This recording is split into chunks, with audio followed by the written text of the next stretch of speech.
I'm not ready, so, Ryan, you got to do the show, I guess.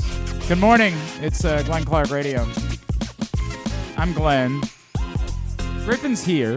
He's off in the distance. There you go. There he's waving. Ryan Chell is back again today because he's very nervous that he's forgotten how to radio.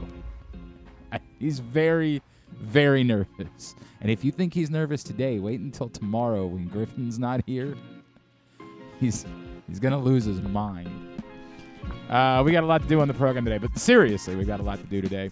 Coming up, we are going to chat with our buddy Connor Newcomb, Locked On Orioles. Disappointing loss clearly last night. We'll talk about the controversy surrounding Felix Bautista not being put back in for the 10th inning despite only pitching 9 pitches in the 9th. And also the controversy around Jorge Mateo not being capable of bunting. But hey, when you do so many other things to help the team win. Like get on base. Also, coming up this morning, we're going to catch up with Towson Football coach Pete Shinnick as they get ready for a trip to College Park next weekend to open up the season. Speaking of college football, the season opens this Saturday. DJ Brown, safety from Notre Dame, Annapolis native. He's going to return to the program as they get ready to take on Navy. We'll catch up with him before they head out to Dublin. And we're supposed to do this last week before the game. Instead, we'll talk about what it's like to be the world beaters, what it's like to shock the world. Baltimore native Kendall Fuller of the Washington Commanders will join us and talk about their massive, earth-shattering win on Monday Night Football. Other things about his career and all that sort of stuff. All that coming up on the program today. It is also Would You Rather Wednesday. The scenarios are up on Facebook. I'll get them up on Twitter as well when I get the opportunity. As I said, I wasn't prepared. Things caught up on me. It's a long story. Things happened.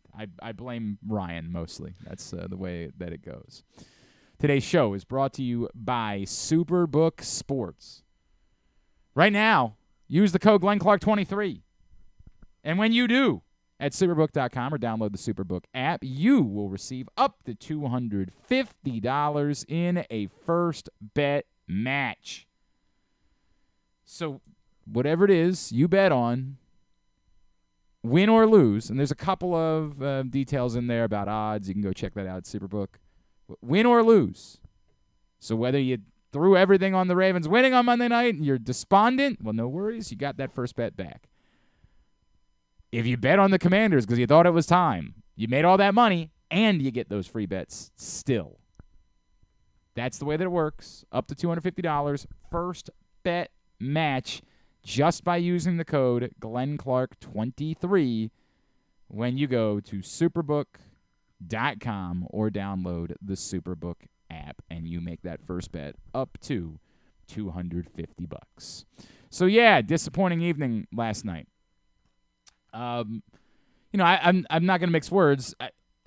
I don't understand. Like, Brandon Hyde's explanation to me does not paint a clearer picture at all. And I had a bunch of people coming after me last night, like, you can't always ask someone to pitch 2 innings. I don't always want Felix Bautista to pitch 2 innings. We're intellectually dishonest when we have these conversations. No one thinks Felix Bautista should pitch 2 innings every time he comes in to pitch.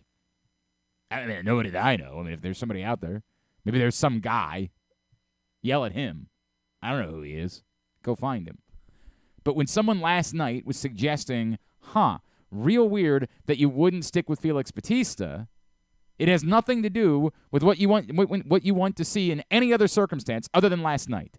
The uniqueness of last night, 2 things. He pitched 9 pitches. 9. Combine that with the fact that he has barely been used over the course of the last week, including last night. Over the course of 8 days, he had thrown 18 pitches. Now, of course, I get it. Dan Connolly, one of the ones that says, well, that means he's probably not available the next night. Right. Where he may or may not be needed. We have no idea. Imagine that. Well, we got to save him for tomorrow night. And then they win 37-2 tonight. Or lose, unfortunately, 10-2. Now, I get it. The Orioles don't do those things very frequently, so I understand the argument that, like, most nights you think you're going to need Felix Bautista. But you're saying you've got to save him for something hypothetical that may or may not exist.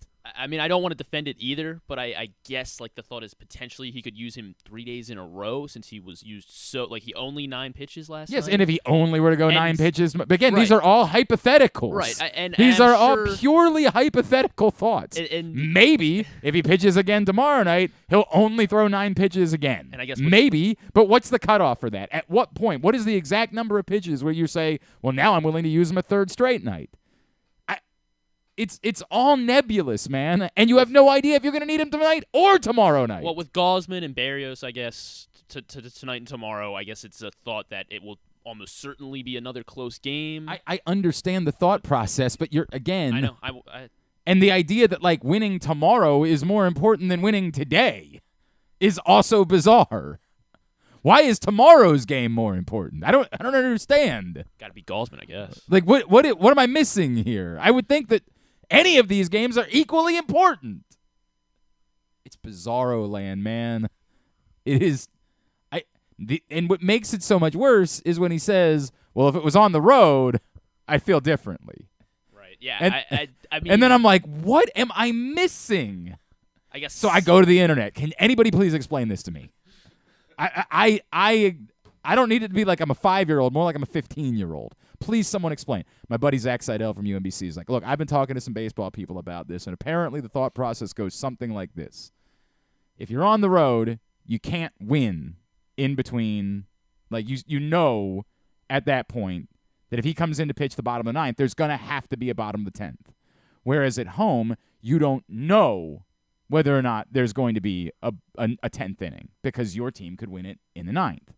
I'm like, right, but if you're on the road, your team might score 7 runs in the top of the 10th, and then you might not need him in the bottom of the 10th. So, like, the idea that he's got to stay warm or something like I don't – somebody still get smarter person, please tell me, because it ain't clicking for me. All that's clicking is some – like weird tradition of like this is just the way that, and that's what essentially was. He was like, look, man, the baseball people I've talked to have just said that's just the way that it goes. I don't get it. I need someone else. Talk me through that. And again, all of the context matters. It's not just the number of pitches that he threw. It's also the fact that he's Felix Bautista. It's that there is no one that is more uniquely prepared to pitch in the extra inning situation in all of baseball than Felix Bautista is. I had somebody last night, I can't remember, I think it was someone named Josh, who was like, well, he's not very good at holding runners on. I'm like, but Bo Bichette has stolen 3 bases all season. Do you think the Toronto Blue Jays are going to risk running themselves out of having a runner in scoring position to attempt to have Bo Bichette, who's stolen 3 bases all year, steal 3rd? Like, that's the thought process? What am I missing? What am I feel like I'm taking crazy pills. Like, no one is explaining this to me in a way that it makes sense.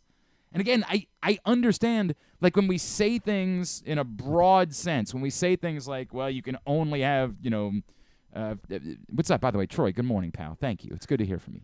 I'm trying to keep my mind right.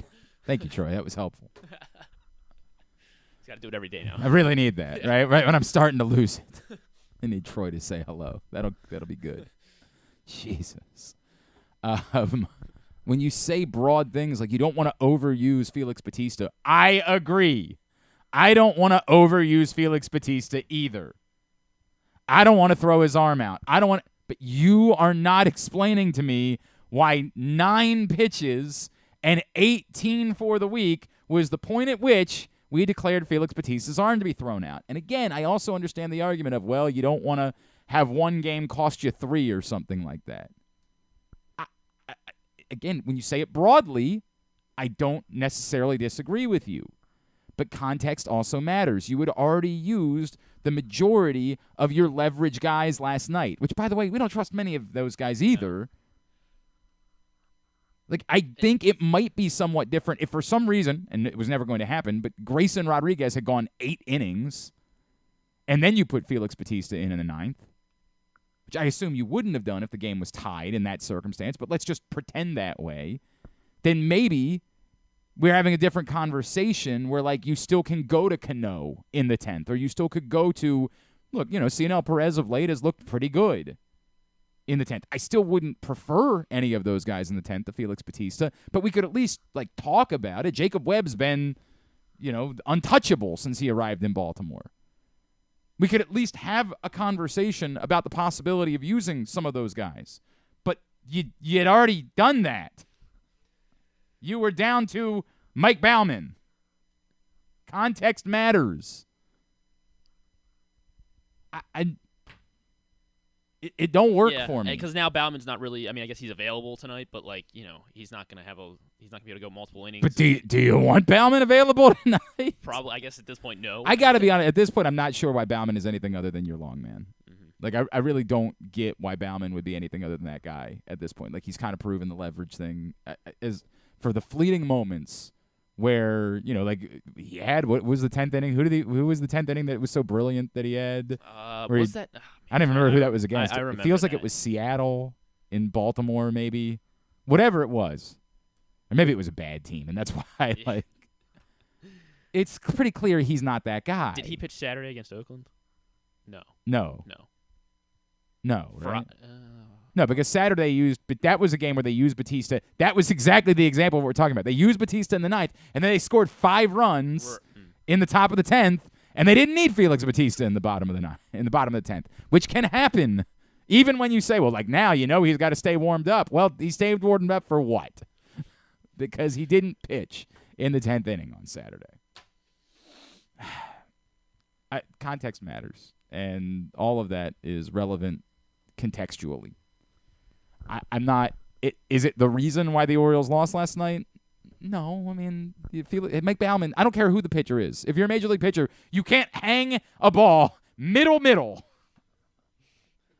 As everyone is shared, as middle gets. It is one of the most hittable pitches I've ever seen in my life. No matter who comes into the game, you can't do that. You can add on, like, wasted opportunities. You can add on, again, Jorge Mateo not being capable of getting a bunt down. And whether or not, getting a runner on base should have been what made them decide to not pinch hit Anthony Santander in that spot.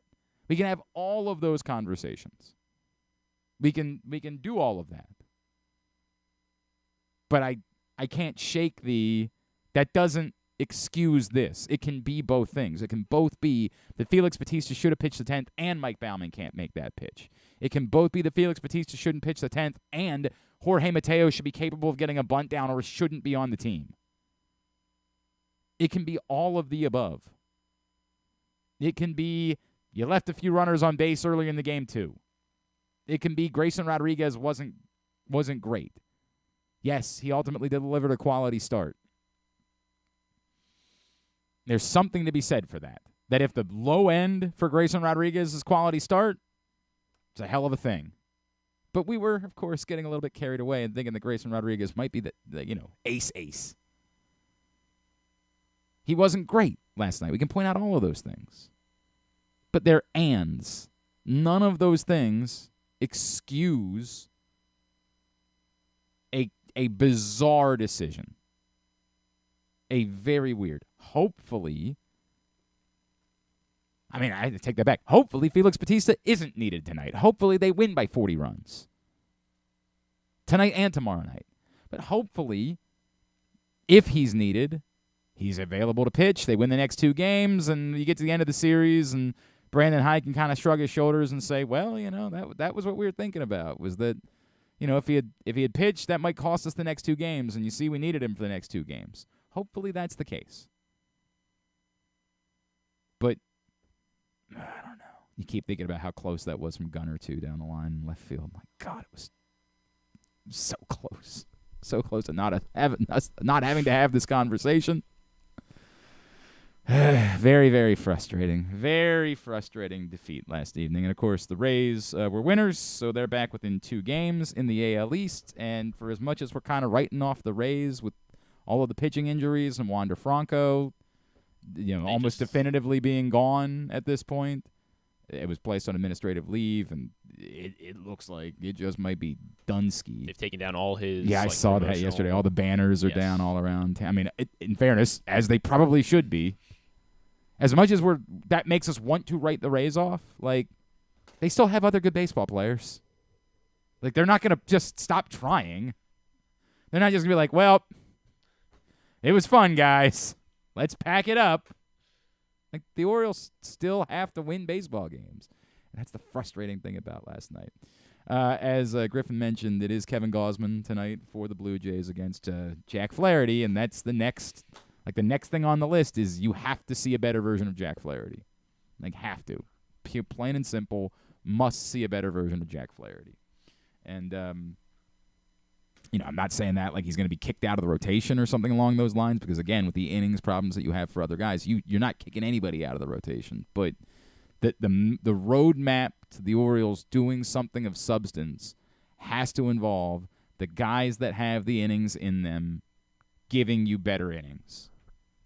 Because the other things are so questionable. It's exhilarating to watch Grayson Rodriguez right now. But do I know that you can keep that afloat until October given the innings thing? I don't know. I don't know about it with Bradish. I don't know about it with any of these guys. I just don't know. The guys that have the innings in them must pitch better. Period. And so Jack Flaherty gets his next chance. The good news, last time he faced Toronto, that was his good start. That was the one. Hopefully he can recreate that tonight. Really kind of a disappointing night for Ryan Mountcastle, right? Like, that's the real. So Ryan Mountcastle's supposed to own the Blue Jays, although he did get his reach base streak continued because they intentionally walked him. God, right in front of Gunnar, too. I was like, come on, man. This is setting up. This is the moment. Wasn't meant to be. Just wasn't meant to be. And that, by the way, the play that Bichette made was absolutely bonkers. I mean, that was nuts. That was an unbelievable play. All right, there we go. A bunch of you were getting after me. I didn't see it last night. Or I didn't see it the night before when he said it. I didn't see it until yesterday. At some point later on the show, I can dive back in. I'm really taken aback by John Harbaugh's postgame comments on Monday night. Like, I think it's embarrassing, shameless, sad, honestly pathetic. There was absolutely no need for it. Now, I don't want to go too far because it doesn't matter that much. Like, who cares? They need to win football games when they actually play football games. But I'll talk later in the show. I'll try to lay out for you here why John Harbaugh's comments post-game on Monday night, to me, were so naked and so embarrassing and just simply pathetic.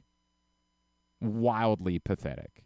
And at the time, I didn't even have the Mark Viviano gave me, not me specifically, all of us, an amount of context that I didn't have when I first said it, so we'll talk about that at some point during the course of today's show as well. Today's show is brought to you by your local Toyota dealer and buyatoyota.com. The Toyota Tacoma comes in a range of models and trim lines, so you can choose the perfect Tacoma to reflect your unique personality and driving habits. Check out buyatoyota.com for deals on new Tacomas from your local Toyota dealer today. So here's the other thing that's going on today behind the scenes, is that we are attempting to bring back Zoom. It has been an experiment over the last couple of days. We've been running a lot of cords. We've been, there's just been a lot going on. Switching wires. We believe that we have it at a place where it can work. Although you have to unplug that microphone in order for it to work. No, so I switched the pot that this microphone's in today. Yes. Oh. Yes. A lot going on over there. So we believe that this is going to work, correct? Yes, it will work. In fact. Yes, I love your confidence. I appreciate that confidence. So when are you just going to tell me? You're just going to say, oh, we're good? Yeah. So joining us this morning, and I believe you can see him if you're with us on YouTube or Facebook. He is our buddy Connor Newcomb, Locked On Orioles, and he's with us here on GCR. Connor, we're nervous about this because we're sort of popping the cherry this way, doing it. Can you hear me just fine?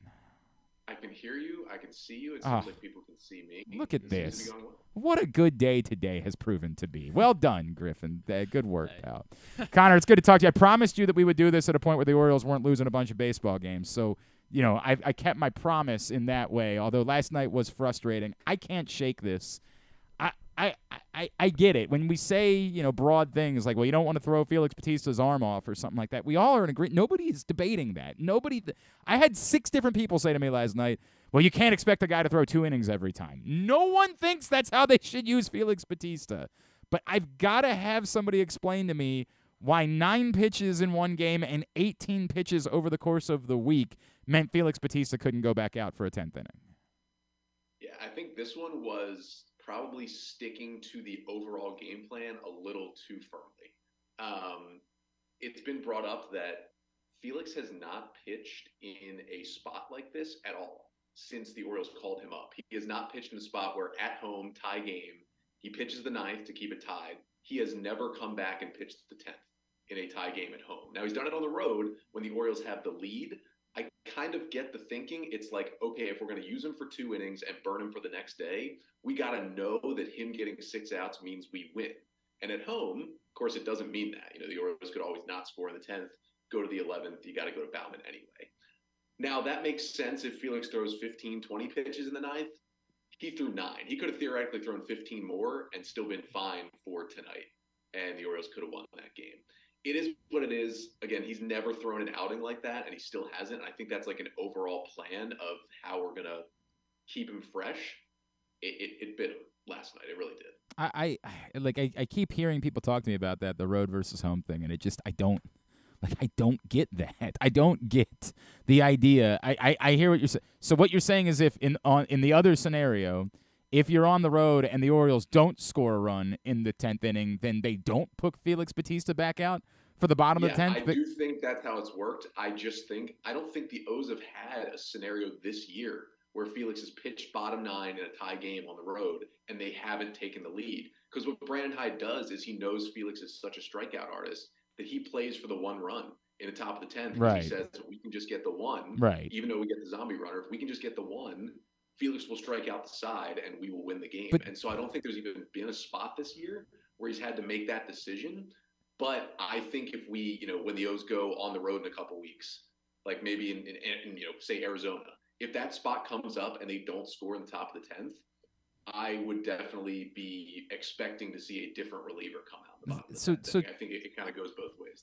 Tell me why I'm crazy, because doesn't it work the same way if you assume you're going to score 1 run because you're going to play for 1 run in the bottom of the 10th? Yes. Then wouldn't you expect that strikeout artist Felix Bautista would be able to get you some strikeouts in the top of the 10th and allow for that 1 run to win the game? Like, what am I missing here? I think this is where we're on the same page, because I would have thrown him last night in the 10th inning. I think it's like 95% the same.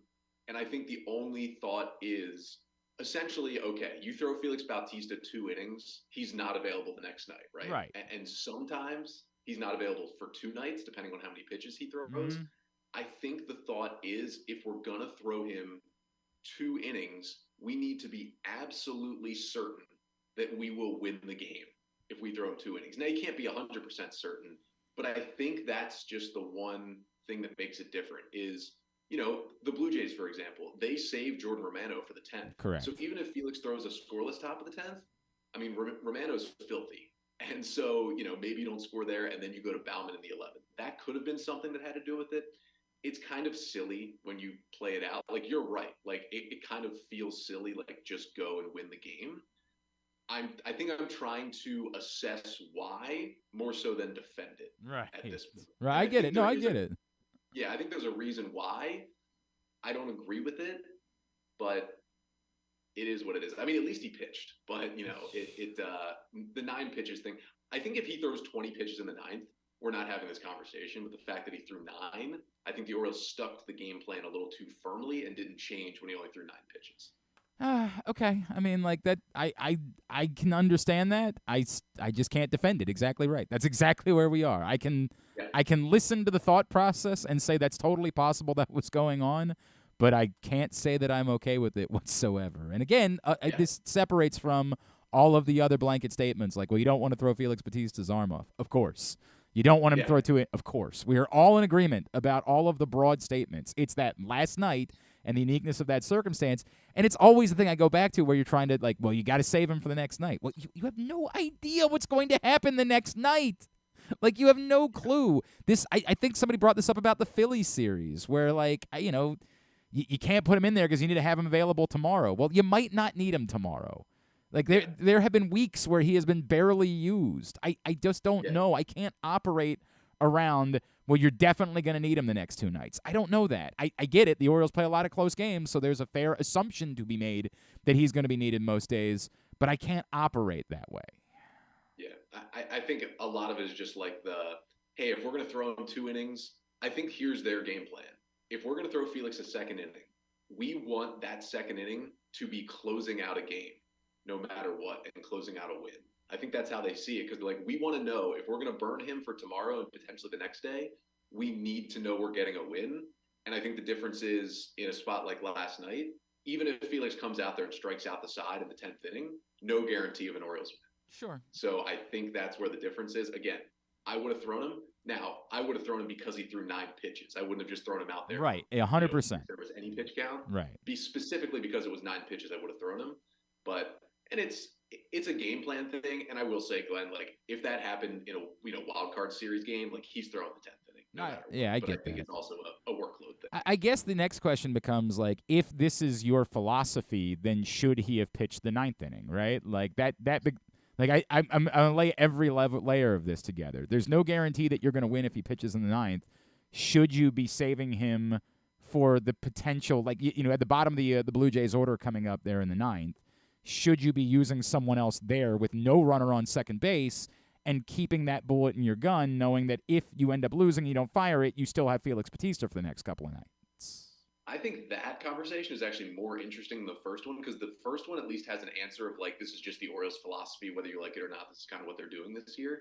The 9th was interesting because it was 9-1-2, right, with nobody on. So even though you're facing 1 and 2, Whit Merrifield at the top of the order does not scare me like a guy like Bichette or Belt or Guerrero does. So you could have had a Mike Baumann at least face Kiermaier, Merrifield, and then just hope Bichette doesn't take him deep. And then if he gets into trouble, you could go to Felix. I think the only thing that kept them from using him there was that, okay, we don't use him in the 9th. But they had already used all of their trustworthy relievers, right? Like Cano, Webb, and Perez had already pitched. So instead, you're going Baumann in the 9th. And the way he threw last night, I mean, the O's might have just lost the game in the 9th inning anyway. Right. But that's also an interesting conversation, because you'd rather have Felix, the strikeout artist, when there's a runner on second. Correct. Instead of when there's nobody on base. It makes it easier for Baumann. I think they were just in a weird spot last night, too, because they used Perez for 1 out. Right. And, the Blue Jays lineup doesn't give a lot of spots for Perez to be used. And then he was burned. And then you use Cano and you use Webb. And you're just kind of sitting there like, we don't trust Fuji. We don't really trust Vespi, and they put themselves in a tough spot if the philosophy was we're only using Felix for 1 inning here. He is Connor Newcomb, Locked On Orioles. He is with us here on GCR. All right, so it's one baseball game. Let's move on to broader topics, right? Let's try to do it that way. Connor, the offense in general, right? Obviously, in Oakland, the offense comes to life significantly, but if you eliminate the Oakland series, they hadn't scored 5 runs in a game at all on the West Coast trip before that, and they didn't score 5 runs last night. And I'm not trying to make it so that 5 runs is the end-all, be-all, but I did start to wonder a little bit before the Oakland series if maybe this was a young team hitting a little bit of a wall, guys that haven't been in these situations before. I don't know. I don't want to be overdramatic about it, because I certainly don't think it's the more likely of their problems when they get to the postseason. But I don't know. Should there be any concern at all about the offense? I think one thing that has really hurt them is Anthony Santander has not been performing, and he's not been on the field. And I think that is kind of number one concern for the O's offense, because he's in the 3 hole every single day. And when you're home run hitter, I mean, he's their top power hitter, I would say, at least until Mountcastle started to light the world on fire again. When that guy is not producing and now, he misses 4 games with a back injury, that can hurt your order. Now, I get that Santander wasn't injured before the Oakland series, but he wasn't hitting at all. Like, he has not been very good in the month of August. Ryan O'Hearn has not been the first half Ryan O'Hearn. I think that's hurt as well. Now, you don't want to rely everything on your offense on Ryan O'Hearn, who picked up off the scrap heap this offseason. But I think the offense looked solid last night. I mean, they had 9 hits. They just didn't come through in a couple of runners in scoring position spots, but they got to Kikuchi, got him out in the 5th, who's been pitching really, really well. They got base runners against the Blue Jays bullpen. They came back and tied the game. I mean, they had a chance to win it there in the 9th as well. I thought the offense looked better last night than it had kind of on that West Coast trip before Oakland. I think number one concern is you need a healthy and producing Santander back in the lineup right now. I think that would be the biggest thing at this point that could give you some sort of boost. The other questions that people are asking is how should you use your extra roster spot when we get to September? I thought that the hullabaloo based on what John Heyman actually said was nonsense. I just don't see any world in which, to me, I have listened to arguments that people have made to me about, hey, look, if Jackson Holliday is one of your 13 best position players and you're playing meaningful games, he should be playing in those games. Like, I hear and I understand the thought process, but I just don't see it. I don't think it makes sense. I don't see a way that you can make a decision right now about this being the position that he's playing what say you about that possibility? I think it would take a Gunnar Henderson injury for it to happen. I think if you had a Gunnar Henderson injury, you would call up Joey Ortiz, and then Jackson Holliday would be your 14th guy when the rosters expand. Because I don't know if you want to put Ortiz's bat in there every day. You certainly don't want to put Mateo's. So if, God forbid, that would be one of the worst things to happen to this team. Henderson went down. I think that would be the spot. Otherwise, I mean, he still hasn't reached AAA. I think the O's are going to want him there. It would be cool, right? If they found some spots to put him up there. But let's ride, right? It's what I said. Like, if they do it, I'm not going to scream bloody murder about it. I'm going to say, let's go. But I just don't think it's the correct – on multiple levels, it's kind of spits in the face of everything that, like the Orioles have said about how they handle this. It's a really weird decision. That being said, as much as I don't want to have to talk about the New York Times interview, I do wonder if the open admission that the Orioles probably have no intention of signing guys long term, if it does make you think a little bit more about what the window is for this team. And while a lot of people would say it's 5 years, if you're not signing guys, then you need to trade them when they have max value. And I'm not giving that a pass or saying it's acceptable or the way they should do business. It's just very matter of fact for me. If this is how you're going to do things, then to me, you need to trade guys after 3 years when they have as much value as possible in order to keep this window moving. Then that becomes a 3-year window.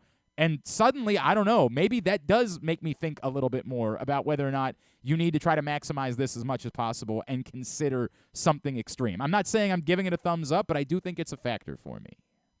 I think that's a factor from the fan perspective and potentially like the Brandon Hyde and those guys' perspective. But actually, from the front office perspective, you could take it the other way and say, okay, if we're not going to extend any of these guys, then, we already have Adley. We have Gunnar here on these cheap deals. We have Westberg coming up. We have, these younger guys on the team now.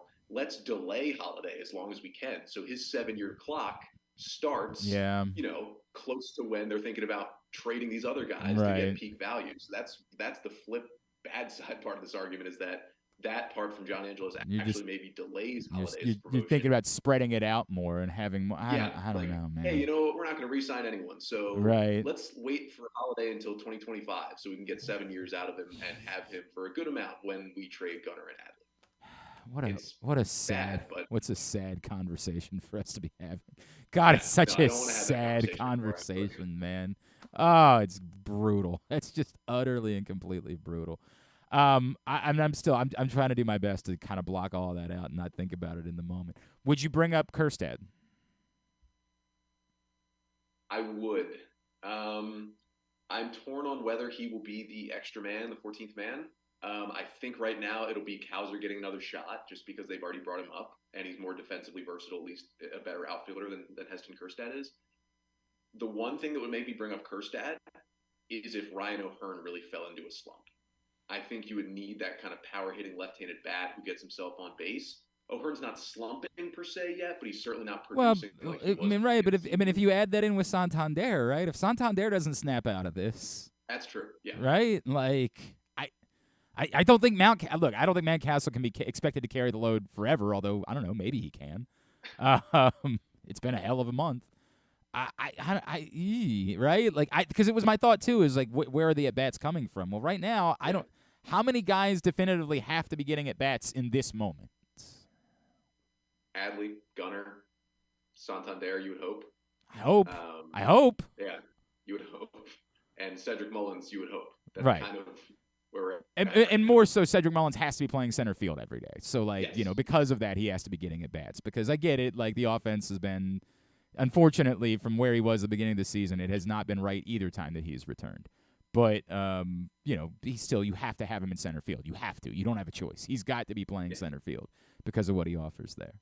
And that's where I am. So I don't know. The Kerstad thing isn't crazy to me. I get the point that you make about Cowser, right? Like he's been here, he's part of your plans, and there's still a more complicated conversation to be had about like if you think he's an everyday player next year, well then who's going? Are you doing everything in your power to ship off Austin Hayes this offseason and see what you can get for him? Like there's something else that you need to see there, but I don't know. I feel like they just might need to be one more bopper at this point if you can find one, and I don't know if Kerstad can do that, but I'm willing to have the conversation.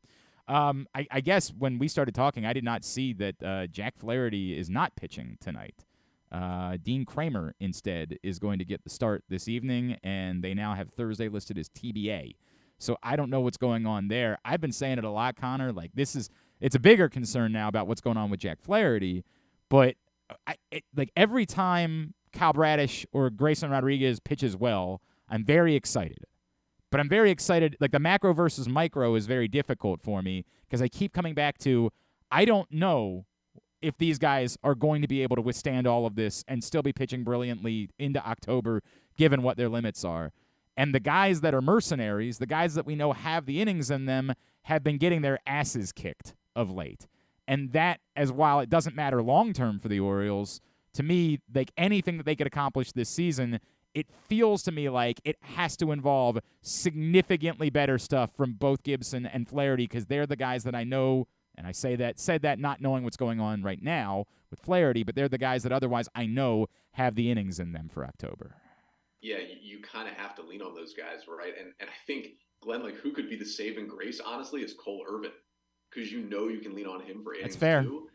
And he's been pitching much better than those two guys, so he might be the saving grace. I will say about the Flaherty thing, like we haven't heard anything besides they've scratched him. Dean Kramer will start. Kramer's still going to be on regular rest because obviously they're doing the 6-man rotation, so it won't be too much of an issue.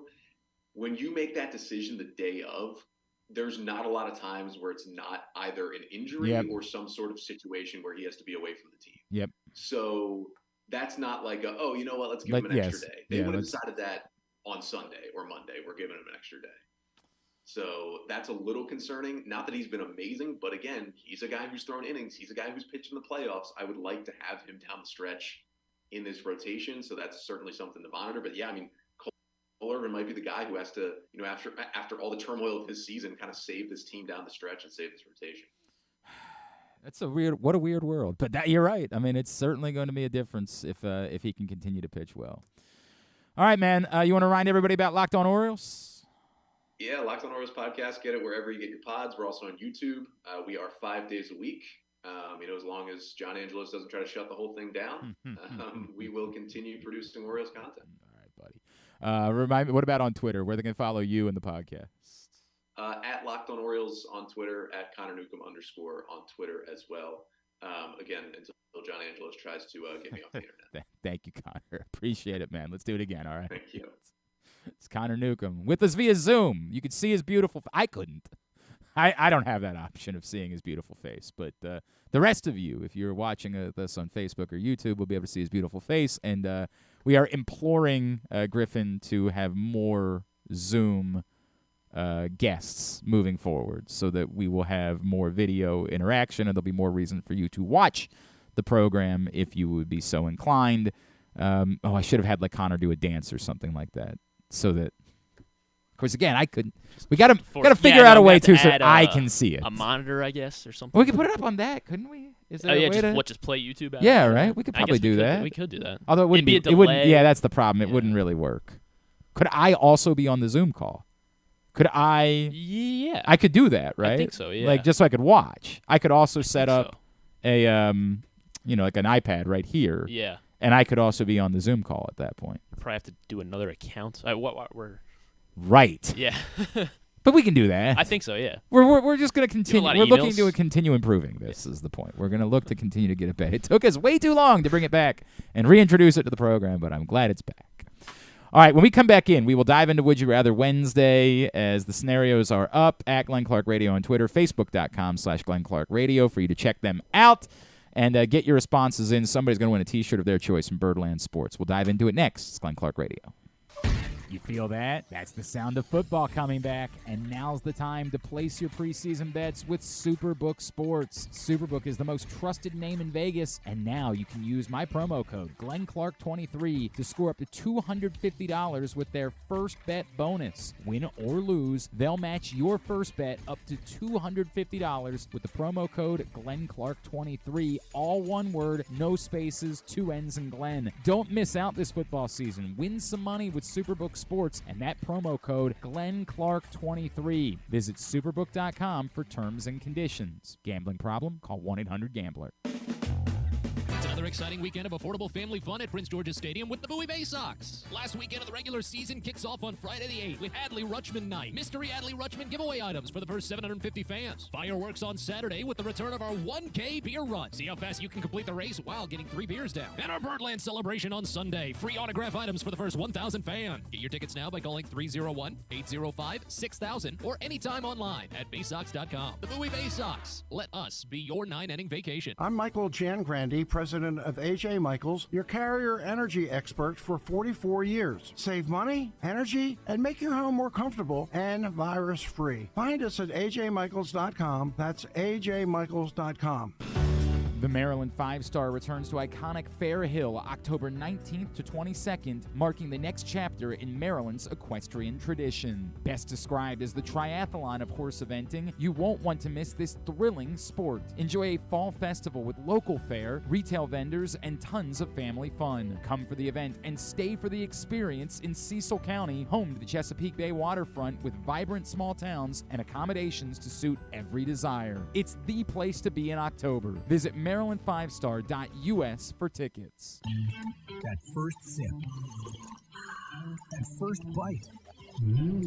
Start your day off right with a delicious breakfast at Royal Farms. Choose from a fantastic selection of fresh Royal Farms breakfast sandwiches and top it off with a rich hot cup of the freshest coffee in the world. At Royal Farms, breakfast is available day and night. It's the freshest breakfast in the world. Real fresh, real fast. Royal Farms. It's a Maryland thing you wouldn't understand. Where the waves meet the shore, you will find Dorchester County. Hi, this is Jimmy Charles. When I think of Maryland, I think Dorchester County on the eastern shore where it's open for making memories. Dorchester County, it's a Maryland thing. For more info, visit www.visitdorchester.org. It's a Maryland thing. Hell yeah. It's a Maryland thing. Hell yeah. America's biggest bike race returns to Maryland Sunday, September 3rd as 120 of the world's best cyclists race the Maryland Cycling Classic presented by United Healthcare. Come enjoy the free fan zones and festival with interactives, food, and drink beginning at noon. Then see the exciting race conclusion from 3 to 5 p.m. in the Inner Harbor. Come be loud, be proud, and let the world hear you. For more information, go to marylandcyclingclassic.us.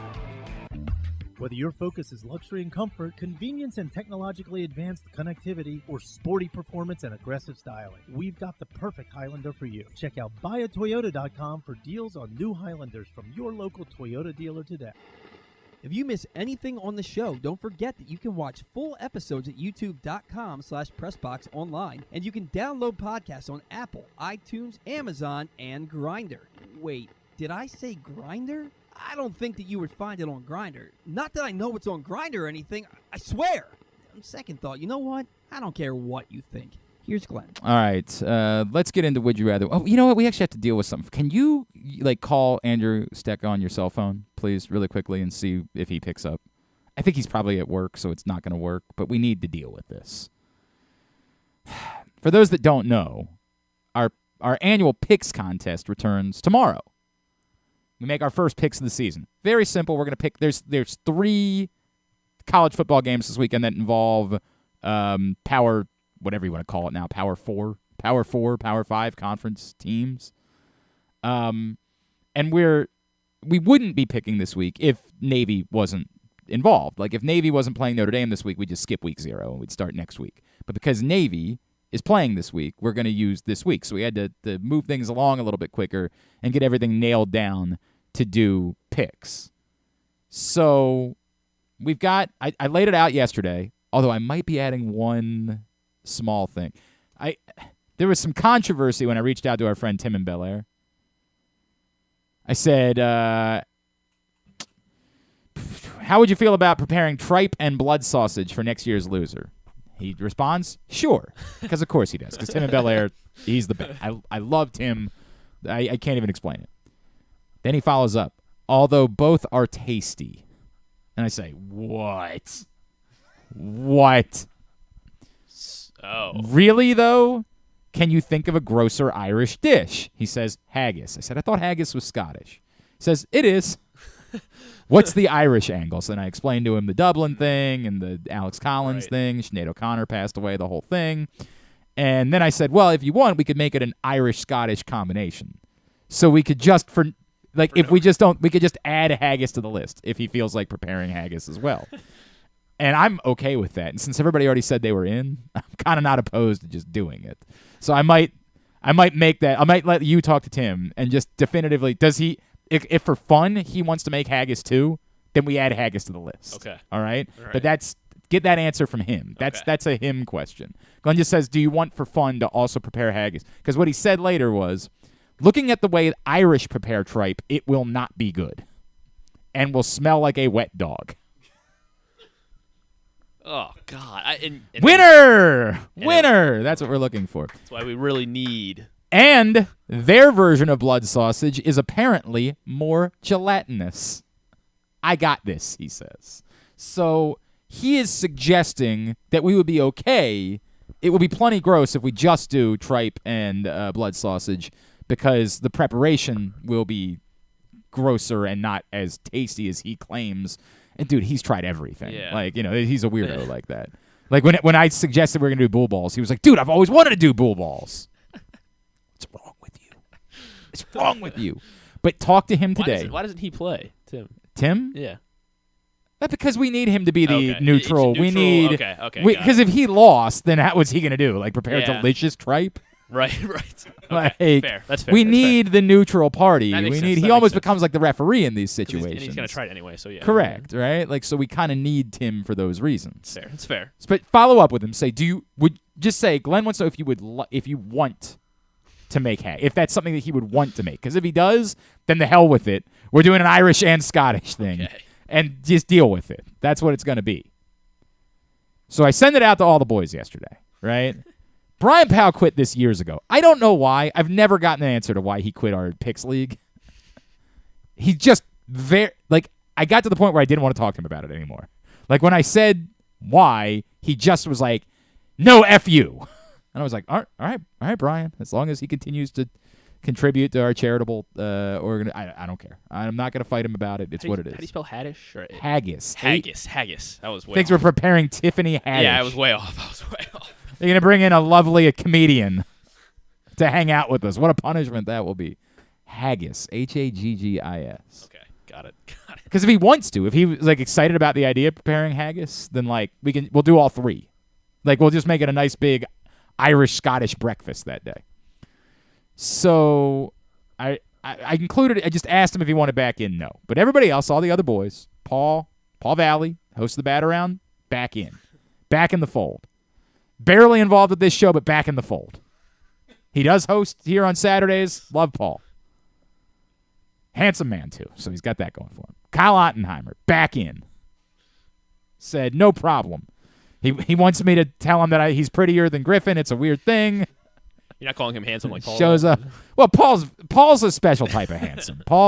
Kyle is a tall drink of water and has the golden pipes. And I'm not saying he's not a good looking fella, but like I'm just saying that Paul is a different level of handsome. No offense to everybody else. Paul's your more classically handsome. He'd be like stereotypical Barbie, right? Like if we were watching. By the way, I don't think I even talked about it. I saw the Barbie movie. Congrats. I had a couple of problems with it, but I largely enjoyed it.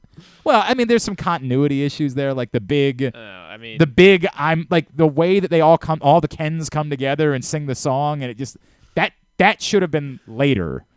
You shouldn't have gone right from that to him still not being confused about himself. Like that should have been a triumphant moment for Ken. Okay. It was just it was a continuity problem. It was really a beautiful song. Also, a huge problem in my movie theater, not everyone sang along with Push by Matchbox 20. I don't understand. I looked at when they brought it back the second time, I looked at my wife and my friend and I said, "We're all going to sing along, right?" Like the whole by the way, still a month and a half later, packed. The movie theater totally packed. Yeah, still. Barbie's killing it. We had to sit in the front row. Still, my mom, a month and a half later. My mom and sister went to see it again over the weekend, and they dressed up in pink. Oh my and everything. God! Everyone in the theater. It's still. They need to. It's been out for like 6 weeks. Yeah, it's crazy. Anyway, I thought that at that point, I figured everybody in the movie theater has seen it by now, and I was like, so we're all gonna this is the point where we all sing along, right? And so I started belting it out, and I was the only one. I don't even like Matchbox 20 is the funny part, which is why it was such a perfect choice for that scene. Anyway, the moral of the story being, so I asked stereotypical Barbie Paul. I asked Kyle. Kyle's in. Again, he's like, am I prettier than Griffin? I'm like, hey, Kyle, come on, bud. I love you. Like, settle down. Which is weird because we're now on like producer 4 because Ryan Chell's also here. Ryan has decided to get in this year. He's in for the picks contest. Of course, our friend John Proctor obviously is in for the picks contest, and Ken Zales is of course in for the picks contest, right? So we got the good group. Obviously, I'm in for the picks contest, and Griffin's in for the picks contest. Yeah. Did I have a choice? I guess. No, you most certainly did. You want to be a part of the show or not? I guess so. Yeah. And so, the star of the show now, the baby face. I send it to the whole group. And I get back from one Andrew Stetka. Just blasphemy. Really? I am still not okay with this response. Andrew Stetka responds with a GIF that says, "Sadly, I am out." Now, what I wanted to say was, I hope you die. I hope you drive your car directly off a cliff out there in Arizona and we never hear from you again. Jeez. But I didn't say that. And okay. I want to say that. That's progress. All right? That shows my growth as a person. That instead I simply said, what? So I said, I'm going to need a detailed PowerPoint presentation from you in order to let you out. All he ends up telling us is, clearly I can't keep up with you all anyhow. I truly am just not paying enough attention anymore to not just end up being the punching bag, which I also know is welcome. He had a betting segment on our show last year. He did. Yeah. That's a thing we did. I don't know how well that went either, but it's a whole... I don't know if you noticed, that show was canceled. Not sure if you remember. we got the old pink slip from those folks. They said, thanks, but we're good. Oh. And with that in mind, remember, I am exclusively a Superbook man. That's what everybody always says about me. My kids walk in, they say, Dad, you're a working man and a Superbook man. And I say, that's right. That's right, son. I won't tell you otherwise. I want you to tell that to everybody you know. My dad, he's a Superbook man. And you should be too. Moral of the story being, I have decided at the moment that I'm not letting him out. I am not releasing him from his contract. I will not allow him to. You gotta allow someone to transfer to another school. That's the way that it works. And there's always some rules, like you can't transfer within the conference, you can't transfer within the state. There needs to be a buffer year. We have to prepare. All of these at things. Least. I'm saying I am not going to allow Andrew Stetka out of his contract. Now the problem being, he still has to send in picks. And if he doesn't send in picks, I don't know what we do about that. I don't know if we just give him an 0-3. He'd probably be, that's probably right? what it is. But here are the issues. Just give him all favorites. This is why I want to address it with him. Is because this is nonsense. have somebody else make your picks. I'm reasonably certain that Kyle Ottenheimer's had his brother make his picks for the last 15 years. I'm almost certain that Kyle Ottenheimer has never made an original selection in this game. And they've all been made. And you know what? I don't care. It's the game. Your brother isn't. No one knows who's going to win the games. Especially because we use, the point spread. No one knows. This notion, well, I don't follow it anymore. Steck is trying to do that. All I care about anymore is stupid. What's the team that he likes so bad? The Spurs. I just care about the Spurs. I care about real football. Yeah, right. Like that's all I care about in life. Everything else, go F yourselves. I'm a soccer man and a baseball man and nothing else. Get the hell out of here. Get the hell. I know that when there's a Sunday night football game this year, I'm going to look at Twitter and Andrew Steck is going to be tweeting about the Sunday night football game this year. It's nonsense. It's just nonsense. And again, none of us follow college football. None of us. At all. I mean, like, beyond, I think Ken likes Miami. I don't know. I don't know. It's a whole, it's going to make me angry if I talk about it. Kyle likes Michigan, right? Is that, no. Kyle likes Michigan, yes. Okay. Weird. I like Maryland and Navy. Like, I like both of those teams, but I don't even get to watch the games because I'm working on Saturdays. I have soccer. I'm the soccer. Andrew Stecker thinks he's the soccer guy. I'm working soccer constantly. I don't get to watch games anymore. It sucks. I hate it. I appreciate the jobs. I love being at Loyola. I want to make that abundantly clear. But I am a college football fan, and I'm sad that I don't get to watch college football the way that I once did. By the way, other thing, my wife and my old roommate are apparently taking me on some, 40th birthday adventure, and they're making me block off September 2nd. It's, the best day of the year. Yeah.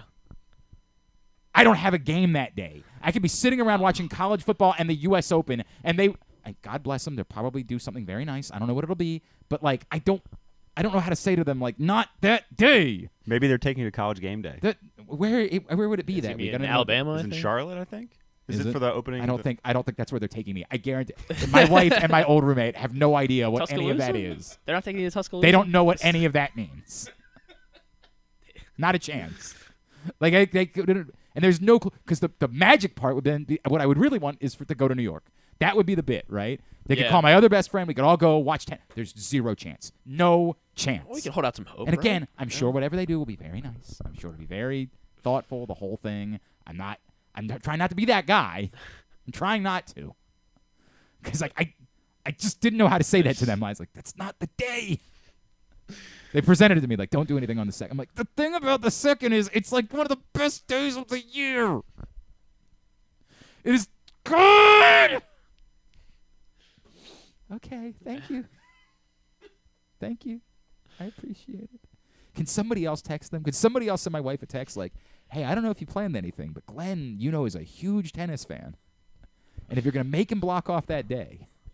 He's going to be. Maybe. Just drive to New York so he can watch tennis. That's what he would want to do. What if they take you to New York and, not tennis? Yeah, not tennis. Would it go shopping? Yeah.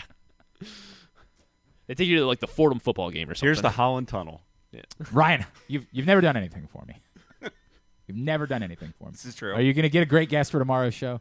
What do you have lined up? Nothing. Oh, you have nothing? I told you to book the show. No, you told me to book one guest. That's fine. It's one. It'll be fine. We'll fill out the rest. Book something good tomorrow. But since you've not done that for me, I need you to figure out a way to text my wife and say, hey, Glenn was talking on the show today. I don't know if you've thought about this. I don't know what your plans are. But, to find a way to make it seem like I'm not saying it and just something like that, all right? I'll promise her junior mints. It's off the conversation. She would love that. Yeah. She would love junior mints. Tim said haggis, blood slushes, and tripe. We're doing all three. Confirmed. All right, yes. so tell all the other boys. Tell all the boys that it's Tim. Tim wants us to do haggis too. Okay. So even though it's not part of the theme, we're doing it anyway. And it's not a question. It's just we're informing them all. Okay. Nobody follows college football any longer, Andrew. I love you. I love you to death. I would hug you and squeeze you, and we could be. I'll even be the little spoon if you prefer. I will spoon with you every night. But you're not out. I can't allow that. You're the baby face. We now need you to have your WrestleMania moment. We need you to be the one that wins the league, or You can be the Miz. You can continuously be the punching bag, and that's good content too. If you are not planning on coming home, it's unbelievable content. And right? that's if the issue was that he wasn't planning on coming home next summer, then fine, tell us that. And as John Proctor suggested, we now have Zoom working. Yeah, we'll send Tim and Belair out there. We can make it happen. Or just take the show on the road. Go do the show from Arizona. Yeah. The Orioles are playing. They're playing the Diamondbacks this year. That's the bummer. Damn it. Like this would have been the year to do that. Is there a reason why we could go to Arizona next summer? I never want to be in Arizona this summer. It sucks. It's hot as balls. It's I don't know. awful. Go to what? I don't think the Arizona golf State's not tournament joining the Big Ten like everybody else is. For you want to go out for the right? For some golf tournament, I guess. I don't know. Yeah. John from Little Rock. Haggis is great.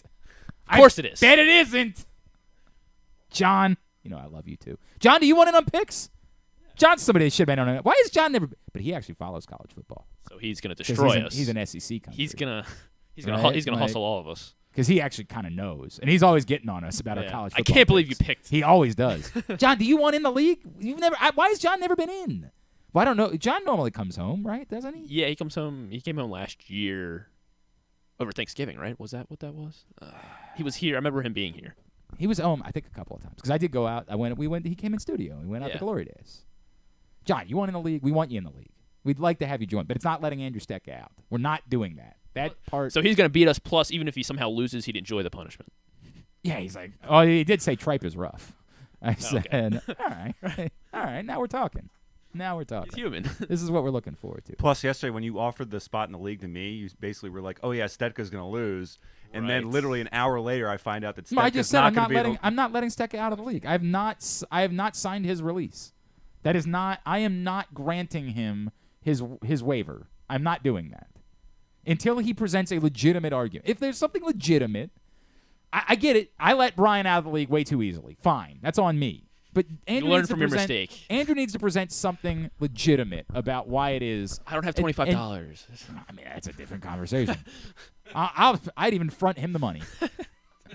The content is what matters, and one of two things happens: either he continues to be the punching bag, as he pointed out, or he gets to have his babyface moment. He gets to have his WrestleMania moment, and that's good too. All of that is good content. So I'm not allowing it. And I need to hear from him. I need to have a whole thing because you got to send out the games today. Yeah, you're right. Well, tonight is that when you send them out? Tonight. 3 games. Tonight. USC plays somebody. That'll be one of the games. And I think Hawaii's playing, right? No. Hawaii Vanderbilt, I think, is the other game. Of course we'll do it. That involves, which is irrelevant as irrelevant gets. But it's the only other game involving a power conference team this weekend. We could just pick a more random do one. One of the like FCS Eastern games? Michigan. No. What? No. Do a D3 game. A lot of those don't have odds until like the day I guess before. so. Yeah. All right. Very good. Very good. Now, let's get into Would You Rather Wednesday. Would You Rather Wednesday is brought to you by Birdland Sports. One of you is winning. If you have not seen the Guns and Hoses shirt that they have now available, celebrating the Orioles' young superstar and, of course, the Homer hose in the logo of the band Guns N' Roses, it is perfection. And you can win it. You can win it just by participating in Would You Rather Wednesday. That's all you got to do. Get in. Get a response in. And you can be the winner of that shirt or another shirt of your choosing from Birdland Sports. Number 1. Would you rather the Baltimore Orioles use their extra roster spot in September on Jackson Holiday or on something somewhat less exciting, like, say, the return of Kyle Stowers? Man, I just because I don't think, I mean, as good as he's been, I still don't think Jackson Holiday is like, I mean, I guess he'd be ready. I don't know how to like that. Like I just don't want that to, I guess, ruin any of his development if he does come up here and struggle, and then he's got to spend a majority. I mean, maybe not even a majority, but half of next season at AAA trying to, and maybe even struggles then. I just feel like there's a lot of things that could mess up calling up Holiday too early. Again, like you said, I mean, if they did call him up, like, I'm not gonna be disappointed in any way. Like, it's gonna be like, all right, he's here. Let's go. But and then also to the point that you and Connor were just talking about in service time. Like, if we're not bringing him back, they would have ways they could go about trying to. I mean, they they could, if they wanted to, just say, well, we're not going to put him on the roster to start next year. But also the new rules, like if you think he's going to be Rookie of the Year next year anyway, then kind of that doesn't matter. Yeah. Like that is the reality anymore. I still think I would lean. I don't know why. I want to call it the safer option, but I guess bringing Stowers back. I don't know. You know what? Screw it. Yeah, go Holiday. Right. Go Holiday. All right, very good, Ryan. I think Kyle Stowers deserves another chance on this team. Okay. I think Dynamite observation. Thank you, Ryan. They don't call him the best color analyst in baseball for nothing, folks. The answer is Stowers. And it's a difficult thing, right? Because it's not exciting, it's not sexy, but the answer is Stowers. And he has performed well this year. And, at some point you do have to figure out, like, can he be a part of this whole thing? Like, you do have to get an answer to that. You didn't get a definitive answer on that based on what he did a year ago. So you do have to do that. Now, I'm not saying that 1 month will give you that definitive answer either, but probably gives you more of a reason to say, hey, we don't need to have Ryan McKenna on the roster next year, or we don't need to sign a veteran outfielder next year or something. Like we have a fourth outfielder and someone that maybe could be a long-term answer too. It's not sexy, but the answer is Stowers. Yeah, I mean, I definitely I thought about it more like if the flip side was a third catcher, right? Like if the flip side, because I am opposed to it being Holiday, but not for that. Like I'm no longer the guy. If coming up and struggling damages you so much that it changes who you are, then you probably were never going to be that guy anyway. And I mean that. Like I've come around on that a little bit. Like Grayson Rodriguez came up and struggled, and it's okay. Like it just feels Gunnar did. Yes. Yeah. Yeah. Well, he didn't get sent back down though, Gunnar. Right. Like he stayed here and worked his way through his struggles. Other guys have had to be sent back down. I'm just worried it could end up going really, really poorly, I guess. And they play the way they handled Adley, the way they handled Gunnar, I think was really like they did pretty well. Slow rolling them until they got to the majors, and they were here to stay. So okay. The question is, that's why. But still, I think that I'd rather see him. The question is, will Hyde play Stowers against lefties? No, probably not. Probably not. All right, number 2. Would you rather? You can have a healthy Marlon Humphrey back by week 1. Okay. Yeah. And a guarantee that he stays healthy all season long. Or no guarantees regarding Marlon Humphrey, but all 3 of the Ravens' top wide receivers will stay healthy enough this season to play at least 15 games. They're so thin at cornerback that I think you have 1 cornerback greater than sign 3 wide receivers. Yes. Like, I mean, it would fit, all the things that we say about Ravens wide receivers. If one of them does get hurt and struggles and is not themselves, but like for the first time ever, it feels like we have depth at wide receiver. Like, no one's excited about Nelson Aguilar, but like he could be a solid. I'm not. You're not selling me on. Everybody's so hot and bothered about Tylan Wallace sticking on this team too. I'm like, people don't want him to, or no, they need to keep 6 wide receivers to keep Tylan Wallace on the team, and I'm like, okay, guys, sure. You can be the ones fighting for it because you watch the preseason games, and so like you want them to matter because you. I like Tylan Wallace coming out of the draft, and then he hasn't done anything. I'm not saying I hate Tylan Wallace or don't think that he could be a player. I'm not going to care whether Tylan Wallace is on this team or not. It's not going to affect me in any way. Like if they think that Laquan Treadwell is better than Tylan Wallace, then keep Laquan. If they think that Dante Demas is better than Tylan Wallace, keep Dante Demas. You can't get me to get hot and bothered. Nothing that I've seen from Tylan Wallace has made me say that guy is definitely special. I liked him too. Should he have gotten more opportunities? I guess, but I just can't. You can't get me to care. You can't get me to think that that's going to make a difference of any sort. I'm going Marlon. If Marlon's here for all 17 games and, I understand and he's Marlon the Humphrey, argument. then I understand this the team needs that a lot. Ryan? I think it's a no-brainer too. I think it's Marlon. I mean, given the fact that you're looking at this Ravens offense, it's going to run through Mark Andrews anyway. Like, I feel like you can have all 3 of those receivers, kind of go in and out throughout the season, have their moments. Marlon has to be here for 17 games. And it seems like if you look at the free agent market out there, or like guys that are available via trade or whatever, you're gonna be able to find a receiver if those guys get hurt. I don't think. No, you're not. Stop. Well, not. Well, I mean, no, you're not. Stop it. The cornerback market is thinner than the wide receiver market. I maybe, but like you're not. Who is it that you think you're getting at wide receiver? Well, I think you can. I think it like they. No, you're doing what the Ravens have always done at wide receiver. That's not good. You can't. That doesn't help. DeMarcus Robinson. We've been through this. Right. You're getting DeMarcus Robinson. That's what you're getting. What's Willie Snead doing these days? God. Like your argument is well taken, but that part of it is irrelevant. You're not replacing one of those guys. This one is difficult for me, actually. This one is difficult, and as I expected, it's been very split. I understand that the thin nature of if you were telling me that Marlon Humphrey was going to be out for the season, well then obviously, like Jesus Christ, there's just no way. But all this is a guarantee he's back by week 1. Otherwise, I can roll the dice that he's gonna be there, and a promise that I keep coming back to, like, what is this team's path to success this year? And I don't know that it's having an overwhelming defense. I think this team's path to success is the offense rising to a level where they can win, put them on the field, and they're going to win the games. And so because of that, I think there's a strong argument for what makes this offense wildly different is if teams can't pay as much attention to Mark Andrews and to Lamar Jackson running the ball, because you've got all of these receivers on the field and they're all contributing and they're all making a difference. And so while it's difficult for me, because like in a vacuum, who's the most important player? Of course, of this group, it's Marlon Humphrey. There's no debate about it. But to say all of those guys are on the field, and the most likely scenario is I'm still going to get a bunch of Marlon Humphrey this season, right? Like, yeah, I'm gonna take. I think I'm gonna. But when you can guarantee, I hear you. Yeah. I hear you. Guaranteeing total. And health you still need a serviceable defense for success this season. But I don't know that it just becomes. I don't know that one player means the entire defense becomes the worst defense in football history. I mean, I understand what you're saying. Kevon Seymour's going to be our starting corner. Griffin, I understand every everything. game. I understand everything you're saying, but you're making it seem like one player is the difference between having a top 15 defense versus a 27th defense. I think Marlon helps a lot with it. I mean, if he's able to neutralize a Jamar Chase, I don't disagree that he helps a lot. We're saying two different things though.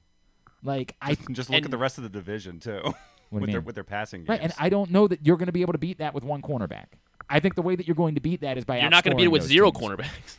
What I'm saying is, I think the answer either way is you're going to have to outscore those teams. Marlon Humphrey alone is not going to be enough to shut down Jamar Chase and Tyler Boyd and T. Higgins. The way you beat that is by outscoring them. To me. And I feel like and I would rather have Marlon Humphrey on the field too to try to at least neutralize one of those guys. Would you rather, Glenn? Yeah, I understand that. But my scenario doesn't say that Marlon Humphrey can't be on the field. Yeah, it just says I'm not getting a guarantee. And the other scenario guarantees I guess just that second scenario makes me think that foot lingers or something. And didn't say any of those things. All I said was. But then the no the can of worms guarantees. opens, and I understand where you're. I can get a guarantee that Marlon's here every week. I like that. So. All right, fine. And number 3, we got to move on. Number 3, would you rather? Football genie. Actually, in this case, it's just a sportsy genie. I love football genie. It's not a football genie. It's a sportsy genie. Baltimore sports genie. Baltimore sports genie offers you a deal. See if I like him. You can have either one that you want, an Orioles World Series title or a Ravens Super Bowl title this year. Both. No. I knew you would try it.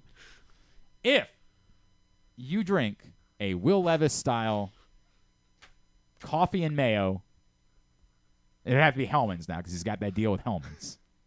Every morning for the next year, 365 days of coffee and mayonnaise every morning, but it guarantees you whichever you want. I take my chances. This is easy. I will take my chances because in the second scenario, both teams can win the Super Bowl. They definitely couldn't both win the Super Bowl. I hear what you're saying. Or neither of them could win. A good question would just be, would you rather the Orioles or the Ravens? No, that's a dumb question because it's just who do you like more? That's stupid. That's not a good question. It's the opposite of that. I don't. It's like you're not good at this. It's like picking my children. But you don't have to pick. You're getting one. You're guaranteeing one. I guess an Orioles World Series would be my pick. I understand that, but you have to do the Will Levis thing in order to get it. No, I'll take my chances. I'm not doing the coffee mayo. I mean, Ryan, if I lose the pick segment, can I actually drink that? It's so funny you bring that up. I'll come back to it. I'll come back to it because you guys clearly missed the part where I said I was adding something. And I'm so glad you brought that up. Did I just kill your bit? No, Am I the no, bit it's killer? okay because we're right when I was going to say it. Because it's going to be style. related to this. It's exactly right. Great. To answer to answer the question, yes, I would drink that to have an Orioles. For an Orioles World Series, yes. And I don't like coffee. That's the hilarious. I don't even like coffee plain. I hate it. Instead of 2 times on the toilet every day, you have to do 3. will live. The Orioles won the World Series, bro. We'd have to I install would a do toilet anything. like right over there, like right as Glenn's sitting in his chair. Just about anything. For an Orioles World Series title, yes. I will drink this abomination every day. I'll hate myself. I want to be dead. I'll do it every day. I guess I'm not a real fan. Every day. And yes, as I was alluding to, what we are adding, to go with your Irish breakfast, you will also have an Irish coffee. Your Irish-Scottish breakfast. Yeah, settle down. We're just calling it an Irish breakfast. We're going to see if anybody notices. Isn't haggis Scottish? No! You're stupid. Also, they would prove that they're not listening to the show, so F them. Go with your Irish breakfast. It will be topped off by an Irish coffee, Will Levis style. You will enjoy a delicious Irish coffee. If you're not a drinker, we can deal with that. I don't know. We'll just. Is there a non-alcoholic Bailey's? Is there a way to? Cream.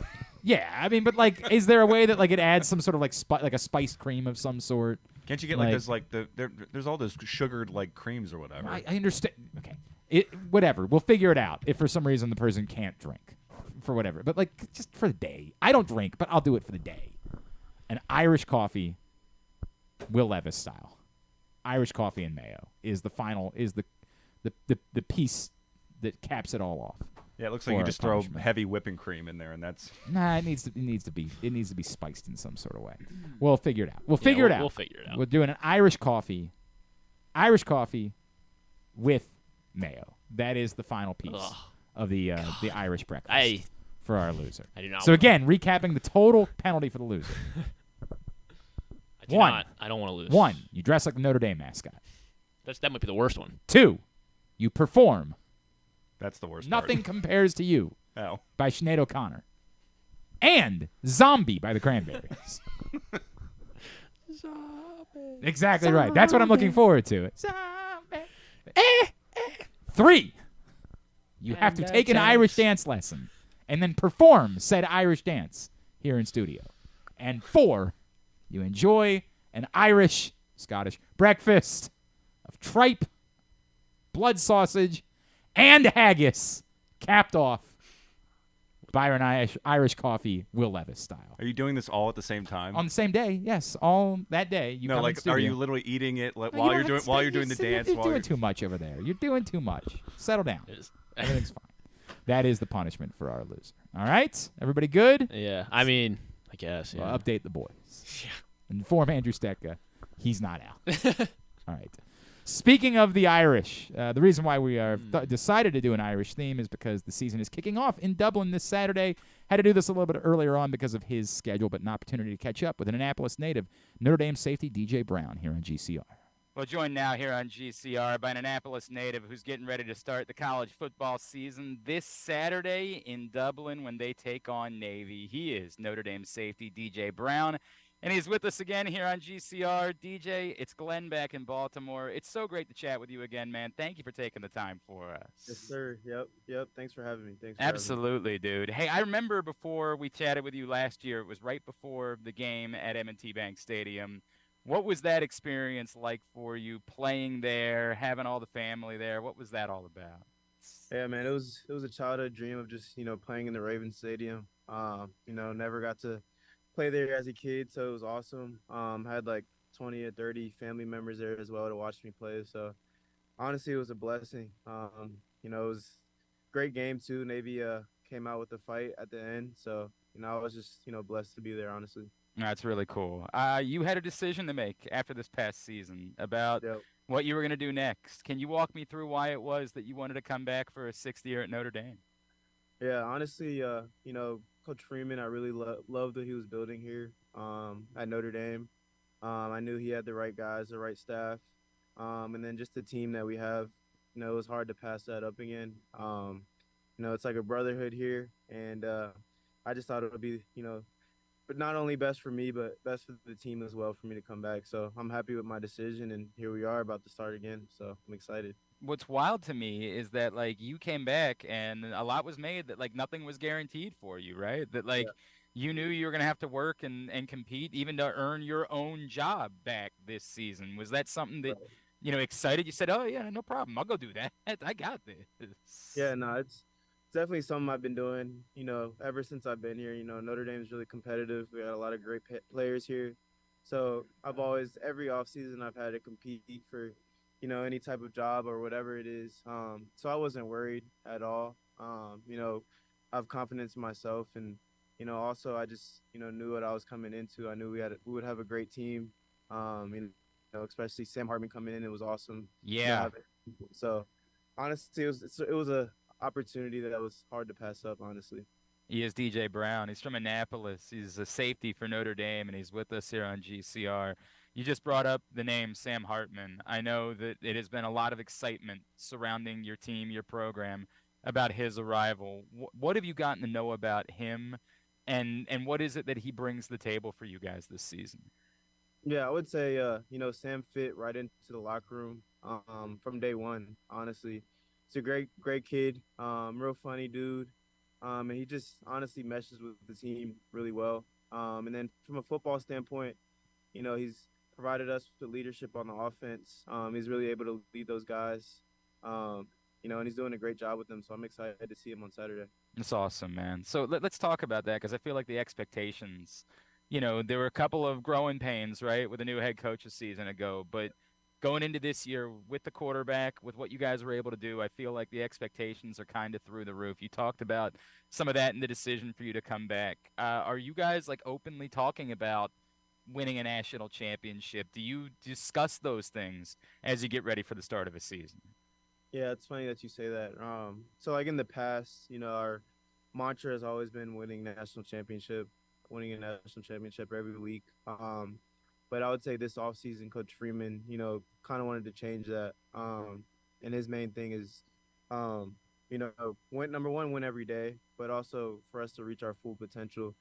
He says if we reach our full potential, a national championship will come. But, talking about winning a national championship all the time I would say, for the team, it might boost expectations a little bit more than it has to. So I would say, winning each day at a time, and then, becoming our best team that we can be, has been the main focus this offseason. I understand that, and taking it, obviously, you got to go win it. You're not going to win a national championship if you don't beat Navy on Saturday in Dublin. I understand the thought process. Exactly. What does that mean to you when I say you're playing the first game of the season in Dublin? You've done a lot of things, obviously, in your football life. This is a little bit different. I know it was supposed to happen a couple years ago. It's coming to fruition. What goes through your mind when you think about what this is going to be like? Yeah, no, it's awesome. It's something I wanted to do since I came to Notre Dame. Like you said, we're supposed to play in 2020 in Dublin, and I was kind of bummed that, that game got canceled. But just having the opportunity to play there, this Saturday means the world. I remember in 2012, I was 12 years old watching Notre Dame versus Navy. I wasn't a Notre Dame fan back then, but just watching that game and seeing them playing in Dublin, I always wanted to do that. So, it's a blessing, honestly. That's cool, man. Do you have family and friends going to be able to make the trip this weekend? Yeah, I do. And they're actually making a little Europe trip out of it as well. So that's awesome. Yeah, it'll be exciting. That's really cool, man. Is it difficult at all to this is such a bucket list type of thing? Yeah. Do you have to remind yourself no, we've got business, we've got to worry about the football game, we can't allow ourselves to be distracted by the fact that we're visiting a part of the world that I'm sure most of you have probably never visited before? Right. Yeah, I would say so. But I mean, we have a mature team as well that's used to traveling. Even last year we played in Vegas for a game, and a little bit different. Yeah, maybe exactly. a little bit tougher, more distractions, I guess, in that situation. Yep, exactly. So, I wouldn't say we're worried. And also the team has some events for us to do where, we kind of learn about the Irish culture. So that's exciting as well. So I would say we have a mature team. So, I'm not really worried about the distraction. At the end of the day, it's another football game, but it's still a blessing, to play in Dublin, Ireland. So I'm excited. It's awesome. No, it's a really cool experience for you guys.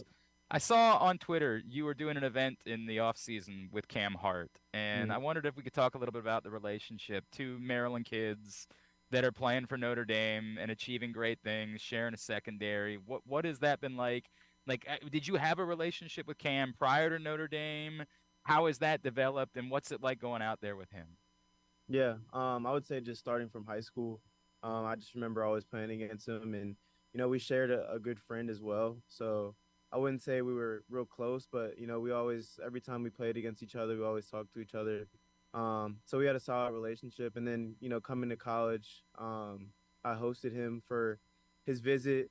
Showed him around, kind of showed him what Notre Dame was like, and I would say ever since then we've gotten close. He's my roommate right now as well. So, me and Cam are real close, and it's pretty cool. 2 kids from Maryland playing in the secondary at Notre Dame. It's awesome. That is a really cool story, man. And obviously, if you guys were to go win a championship together, that'd be a really cool story for. Yeah, as you know, somehow there's still Notre Dame fans everywhere. There's still a ton of them back this way. I know what it means. What about for you though? Knowing this is definitively it, right? Yeah. What is this season? How important is it to you for what you're trying to accomplish? You and I have talked about your NFL goals before, and wanting to leave your legacy, your mark, and your piece of history at Notre Dame. How important is this season for you? Yeah, I would say it means the world. I haven't taken any second for granted since I've been here at Notre Dame, but I would say, just being back here again, you realize how special this place is. So really not taking it for granted and attacking every day like it's my last, because, I've always go by this saying, how you attack one thing is how you attack everything. So, I feel like, if I attack every day, every practice, with my best effort, things will work out for me. So I'm honestly just, embracing it. It's my last time in this locker room with these guys playing in Notre Dame Stadium. I only have 6-7 games left in Notre Dame Stadium. So, I would say just, embracing every day, even the hard ones. So it's been good. Cool. And how about your boy, Kyle Hamilton? How about defensive player of the year? You ready to see the complete breakout and massive takeover? We saw so many good things a year ago. No, I'm really excited for him. He actually was finishing his degree this past spring semester, so he actually stayed with me and Cam. That's cool. That's really cool, man. Heard a lot of stories about the Ravens and the NFL, and I'm really excited for him. He told me, we did an event with him last year. He was telling me a story about, he's such a unique, interesting guy, right? It was went out on his 21st birthday and bought a single beer at a gas station and started sipping it and was like, nah, I'm good. He's such an interesting dude, man. I like him a lot. DJ, we really are excited for you. Let's remind everybody, social media, Twitter, Instagram, anywhere, where can they be giving you a follow? Yeah, so my Instagram is DJBrown_12. Don't really use Twitter or any other social media. It's mainly Instagram, so, follow me on that. Give him a follow there for sure. DJ, look, man, it's the local thing. We got to say we're pulling for Navy on Saturday, but we're rooting for you, and it's awesome to see everything you've accomplished so far, and we can't wait to see what you still have in store, man. Have a great season. Thank you for taking the time for us, and after you guys win that championship, we're going to come back, and we're going to chat about it then, all right? Most definitely, always. I appreciate you. That's DJ Brown, Notre Dame safety, Annapolis native, as they get ready for Navy on Saturday. When we come back in, speaking of college football, Towson coach Pete Shinnick will join us as they get ready to start the season next Saturday against Maryland. That's next. It's Glenn Clark Radio.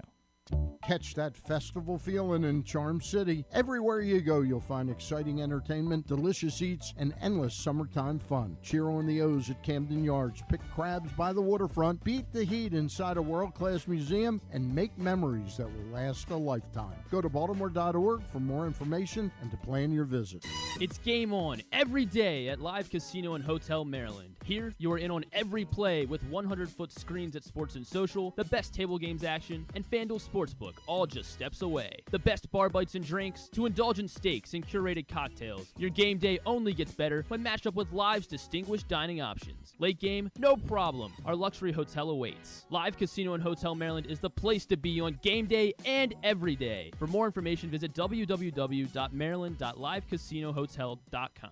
At Arundel Mills. Must be 21. Please play responsibly. For help, visit mdgamblinghelp.org or call 1-800-GAMBLER. All electronic tolling is here to stay in Maryland, and DriveEasyMD.com helps you cruise a little easier. We're Maryland's tolling resource. Home to EasyPass, pay-by-plate, and video tolling. It's never been easier to pay your way. DriveEasyMD.com will keep you moving. The Orioles are off and running, out to prove that last season wasn't a fluke, and they are one of the best teams in baseball. Hi, I'm Paul Valley, host of the Bat Around for PressBox. Tune in every Saturday from 10 a.m. to noon as Zach Goodman and I break down every Adley bomb, every Tony Tater, and every save from the mountain. Like a warm hug from Rutschman, the Bat Around has you covered with all things Orioles as we embark on what's sure to be a magical summer in Birdland. So tune in every Saturday for the best in Orioles coverage right here on the Bat Around. Picking a restaurant to try for the first time? Let's look at the Costas Inn. Here's a few checklist items. Quality of the food? Check. Quality of service? Check. Does restaurant have plenty of free parking? Check. And finally, does restaurant have delicious steamed crabs, crab cakes, crab soup, and specials galore? Check, check, check. Costas Inn, 4100 North Point Boulevard. They check all the boxes. The latest edition of PressBox is available now. On the cover, Bo Smolka dives into what's next for Lamar Jackson after receiving one of the biggest contracts in football history. Is Lamar ready to take the Ravens to the next level, now with a new offensive coordinator and new wide receivers? Also inside, we look at what new football coaches Brian Newberry and Pete Shinnick bring to Navy and Towson respectively. And we meet players from the college football and soccer programs around the state. PressBox is available for free at over 500 area locations, including 60 Royal Farm stores. And you can always find the entire edition as well as the best daily coverage of the O's, Ravens, and Terps at PressBoxOnline.com. It's another exciting weekend of affordable family fun at Prince George's Stadium with the Bowie Bay Sox. Last weekend of the regular season kicks off on Friday the 8th with Adley Rutschman Night. Mystery Adley Rutschman giveaway items for the first 750 fans. Fireworks on Saturday with the return of our 1K beer run. See how fast you can complete the race while getting 3 beers down. And our Birdland celebration on Sunday. Free autograph items for the first 1,000 fans. Get your tickets now by calling 301-805-6000 or anytime online at baysox.com. The Bowie Bay Sox. Let us be your 9-inning vacation. That first sip. That first bite. Start your day off right with a delicious breakfast at Royal Farms. Choose from a fantastic selection of fresh Royal Farms breakfast sandwiches and top it off with a rich hot cup of the freshest coffee in the world. At Royal Farms, breakfast is available day and night. It's the freshest breakfast in the world. Real fresh, real fast. Royal Farms. If you need more of Glenn, you can also hear him every Sunday with Rita on 105.7 The Fan. But also, if you need more of Glenn, what's wrong with you? All right, back in here on GCR. If you missed it on Monday, Stan the Fan, Charles, Ross Grimsley, Luke Jackson got together. You can find that show, facebook.com/PressBoxSports. Click on the videos tab or go to youtube.com/PressBoxOnline. Let's check in with a new football coach at Towson University. They're getting ready for the season opener 1 week from this Saturday at Maryland. He is Coach Pete Shinnick, and he is with us now here on GCR. Coach, it's Glenn. It's great to catch up with you again. Thank you so much for taking a couple of minutes for us. No, Glenn, thanks for having me on. I appreciate it. Happy to do it, man. Coach, I just wonder, I always like to get this. When we talked when you got the job to now, what's something that you've already maybe learned or something that maybe was a bit different than you expected it to be even before you've even played a game yet about being the football coach at Towson? Well, first off, coming from Florida and extreme humidity and heat, everyone's telling me this is a cool this is a cool fall, unlike anything they've seen. So that was the biggest surprise. I was like, I didn't know it could feel this good in the morning. Our guys are loving it. I'm sure we're going to get heat at some point in time, but that's been probably the biggest surprise in it. You know, it's gone, Glenn, it's gone really well just from I think our coaches put together a really good plan for our players to get them in place. And so our seniors have really done a fantastic job of just accepting the culture and implementing it. So I didn't like it's been perfect or utopia or anything like that, but it's been smooth and it's gone very well. Let's talk, I guess, let's get the brass tacks, right? Have you decided on a quarterback yet? We're close. We got a scrimmage tomorrow night. That'll probably solidify things for us, but we've had 4 guys get a lot of reps, 5 guys get some reps. And so we're honing in on that and should have something soon. Is the plan? Just from your philosophy as a coach, right? Do you want to know definitively that you have a guy, or are you the type that is willing to say, if we play 2 guys against Maryland, that's okay. This can continue a week or two into the season to make sure that we make the right choice? Yeah, we're always wanting to make the right choice, and I think that's kind of a feel, and that's kind of as you approach it, what's best for the team and what's best in the moment, making those decisions. So I've done it really. I've had about 5 of these over the course of time where we didn't have a starter coming out of spring, whether the guy graduated or starting a program, whatever it's been.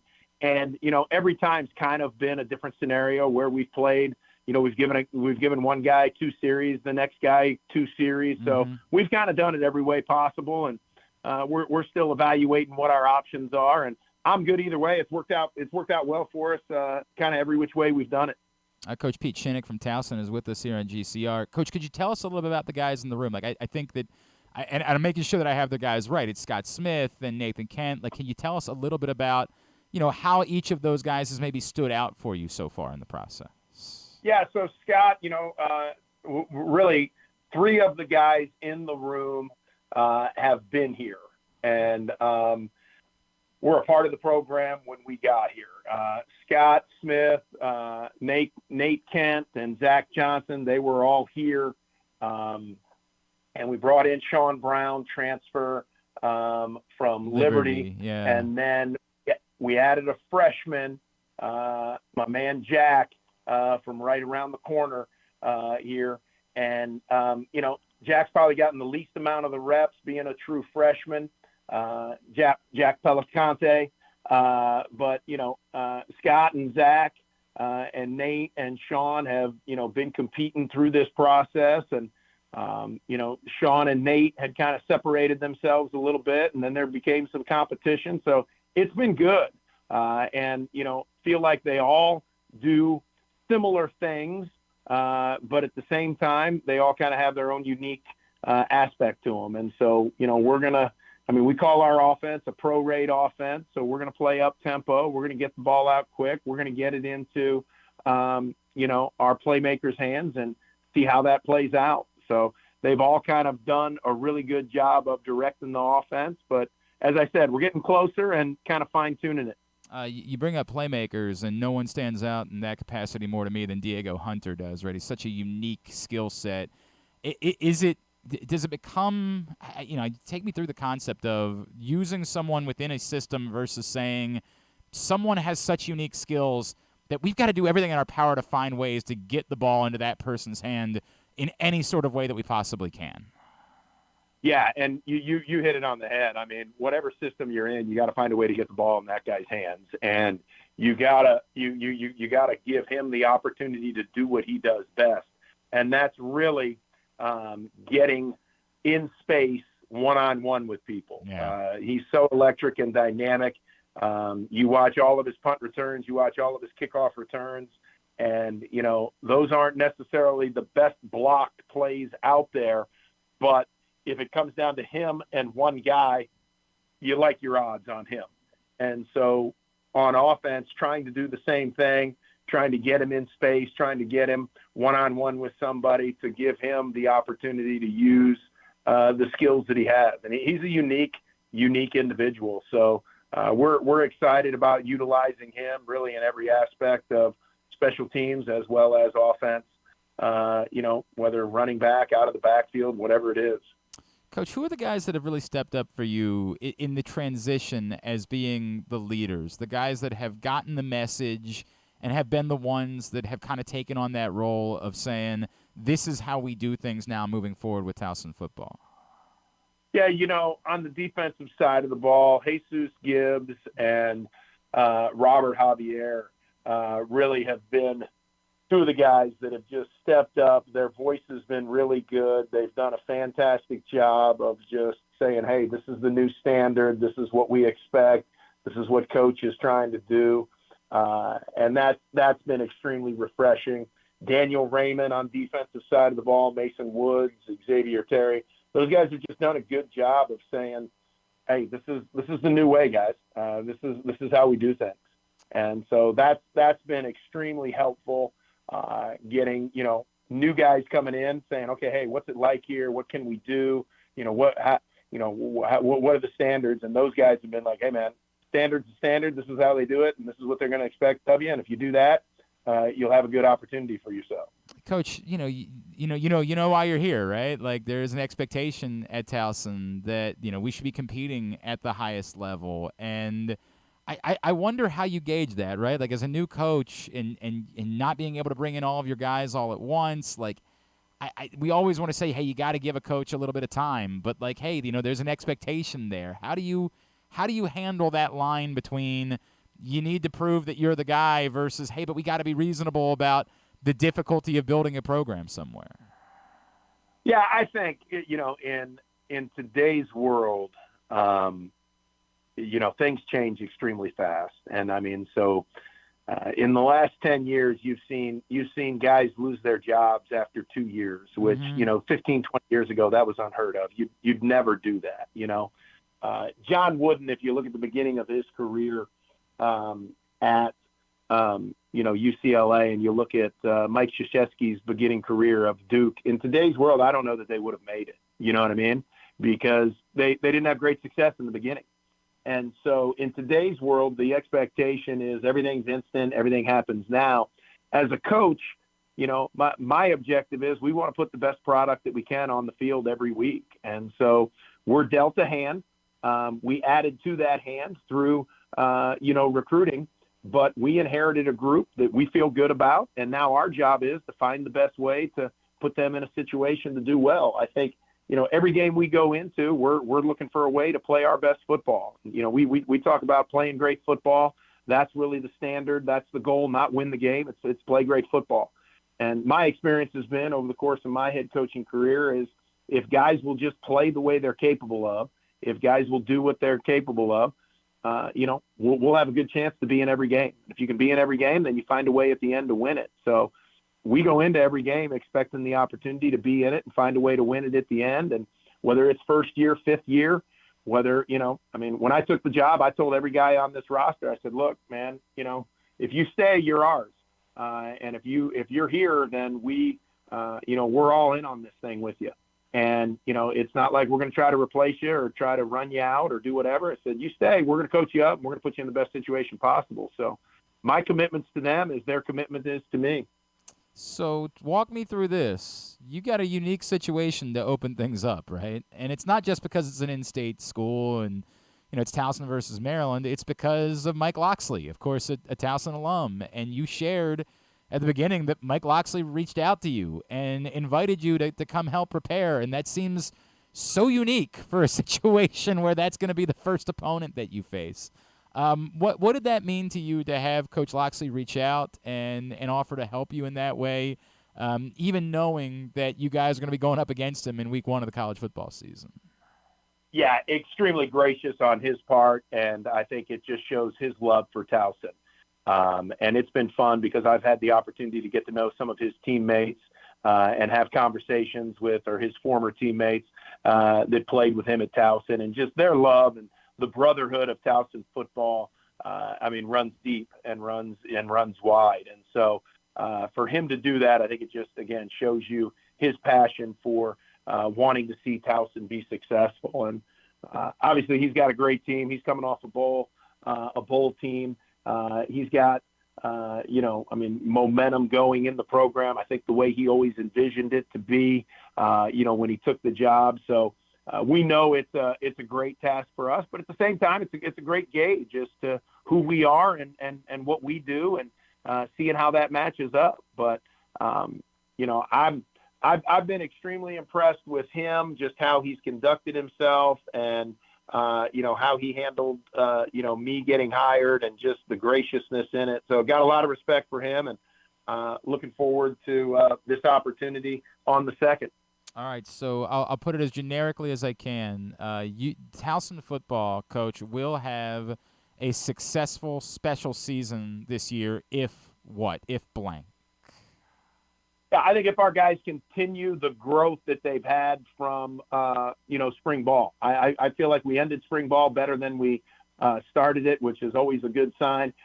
We're at a place now where practice 1 of fall camp, we're better. We got to continue to have that growth. And I feel like we can play some really good football this season, and excited for a lot of the matchups that we have. I think 5 of the teams in our conference are are ranked. I think 3 or 4 more are receiving votes in the top 25 poll. So we got a lot to prove, and we got a lot to show people. Well, it all kicks off 1 week from this Saturday at Maryland, and then the home opener Saturday, September 9th, 6 o'clock against Monmouth. Your opportunity to get out and support the Tigers. Coach Pete Shinnick, wishing you well. We're going to be checking in throughout the course of the season. Appreciate taking a few minutes for us this morning. Thanks for hopping on. No, thanks for having me. I appreciate it. It's Coach Pete Shinnick, Towson University, with us here on GCR as they get ready to start the season. A couple of updates. John from Little Rock says he's in. All right. Fantastic. Now Ken Zales I know, is trying to wiggle his way. I don't understand what this. I mean, this is bit. Ken Zales being Ken Zales. This is him. This is nothing we're actually worried about. This is worried. No, I'm not worried about it. No. He is the. We don't give him a choice. Okay. Like he's got it. I mean, he's had to do plenty of. He had to do like the spaghetti and milk pie. I mean, like he got in on a lot of our side bets. What's he worried about? Yeah, exactly. Yeah, I mean, I get it. He doesn't like the additions that were made. Right. I understand that, but it's the point. We're also not releasing. Don't lose. I'm not, and I'm not even worried about because like he'll join us every week for the pick segment. Right. Okay. That's something we got to talk about with Ryan because you're not. Of course, you're not going to be here for the first pick. Do we move it to Friday? Do we move picks to Friday this week? I mean, it's up There's to you. no Thursday night game. Maybe we move picks to Friday this week. Talk to All right. Ken. Make sure that he can do Friday. All right. In case Stan's not going to be here Friday anyway, so okay. Maybe we do picks on Friday just for this week only. Only because we get back to Thursday starting next week. Make sure that's okay, and then we'll plan on that. Maybe you can even join us via Zoom, right? Yeah. Now that we know that works. All right. That I'll talk to him. That can be a thing. But John in Little Rock says, I'm in. So that would give us a good. So how many would that give Is us? that 8 or 9? Well, 9, are we including right? Stecca? Yes, we're including Stecca. Okay. Then I think 9. I have yeah. released no one from their commitments yet, other than Brian Powell. Which, again, I don't know. I gave up too easy on that one. So hang on, John. But you learn from that, so that's why you're gonna be hardened on Stecca. Griffin, Paul, Kyle, Ryan. Yeah, that's 9 that I'm seeing right Strong group. Stecca, Zales. This is even better for Stecca. Proctor, John and Little Rock, me, you, Paul and Kyle, right? That's 9. Yeah. Boy, it's an awfully white group. Like, that's the first. Well, it's an Irish. It's an Irish. We are really killing on white cisgender males. This contest might get canceled. Not by me, by society. They might. It'll continue, but we might need a little representation in our group. I mean, yeah, you're not wrong. I don't think Rita's gonna want in. I don't think there's any chance that she's gonna sign up for this. I think the moment I say she's like, no, I'm not doing any of those things. It took me everything just to get her to sign up to play fantasy football last year. I don't think she'll join us. What she got against fantasy need to think football? about a little representation in this group. Awfully white looking. Really. What's interesting about this? It's an Irish themed I understand thing. So, but just we're so adding. For this year, it's okay. Yeah, I hear you. But yeah, I guess next year, yeah, have to find a way. Dicey. Still no more still no more information about Jack Flaherty as of yet. Nothing that I'm seeing anyway. Is obviously concerned. If you missed it earlier, yes, Jack Flaherty has been scratched for tonight. Dean Kramer will make the start, which is fine because he's on, not only normal rest because of the 6 days, but also there was an off day in there too on Monday, so he's on, total. There's no rest problem at all for Dean Kramer, but as was pointed out by Connor Newcomb, you don't scratch someone the day of a start unless there's something. You don't make a decision like, well, let's skip him a day the day of. That's something that you plan out ahead of time. So you're nervous, and you hate to say the good news would be if he just needs to be away from the team for something, right? But the problem is none of those things are ever good. That's a death in a family, a medical situation somebody's dealing with, or whatever it might be. I guess it'll help them. They can add another bullpen arm now. I guess would be if he's hurt, right? If he's not going to be. You okay, John?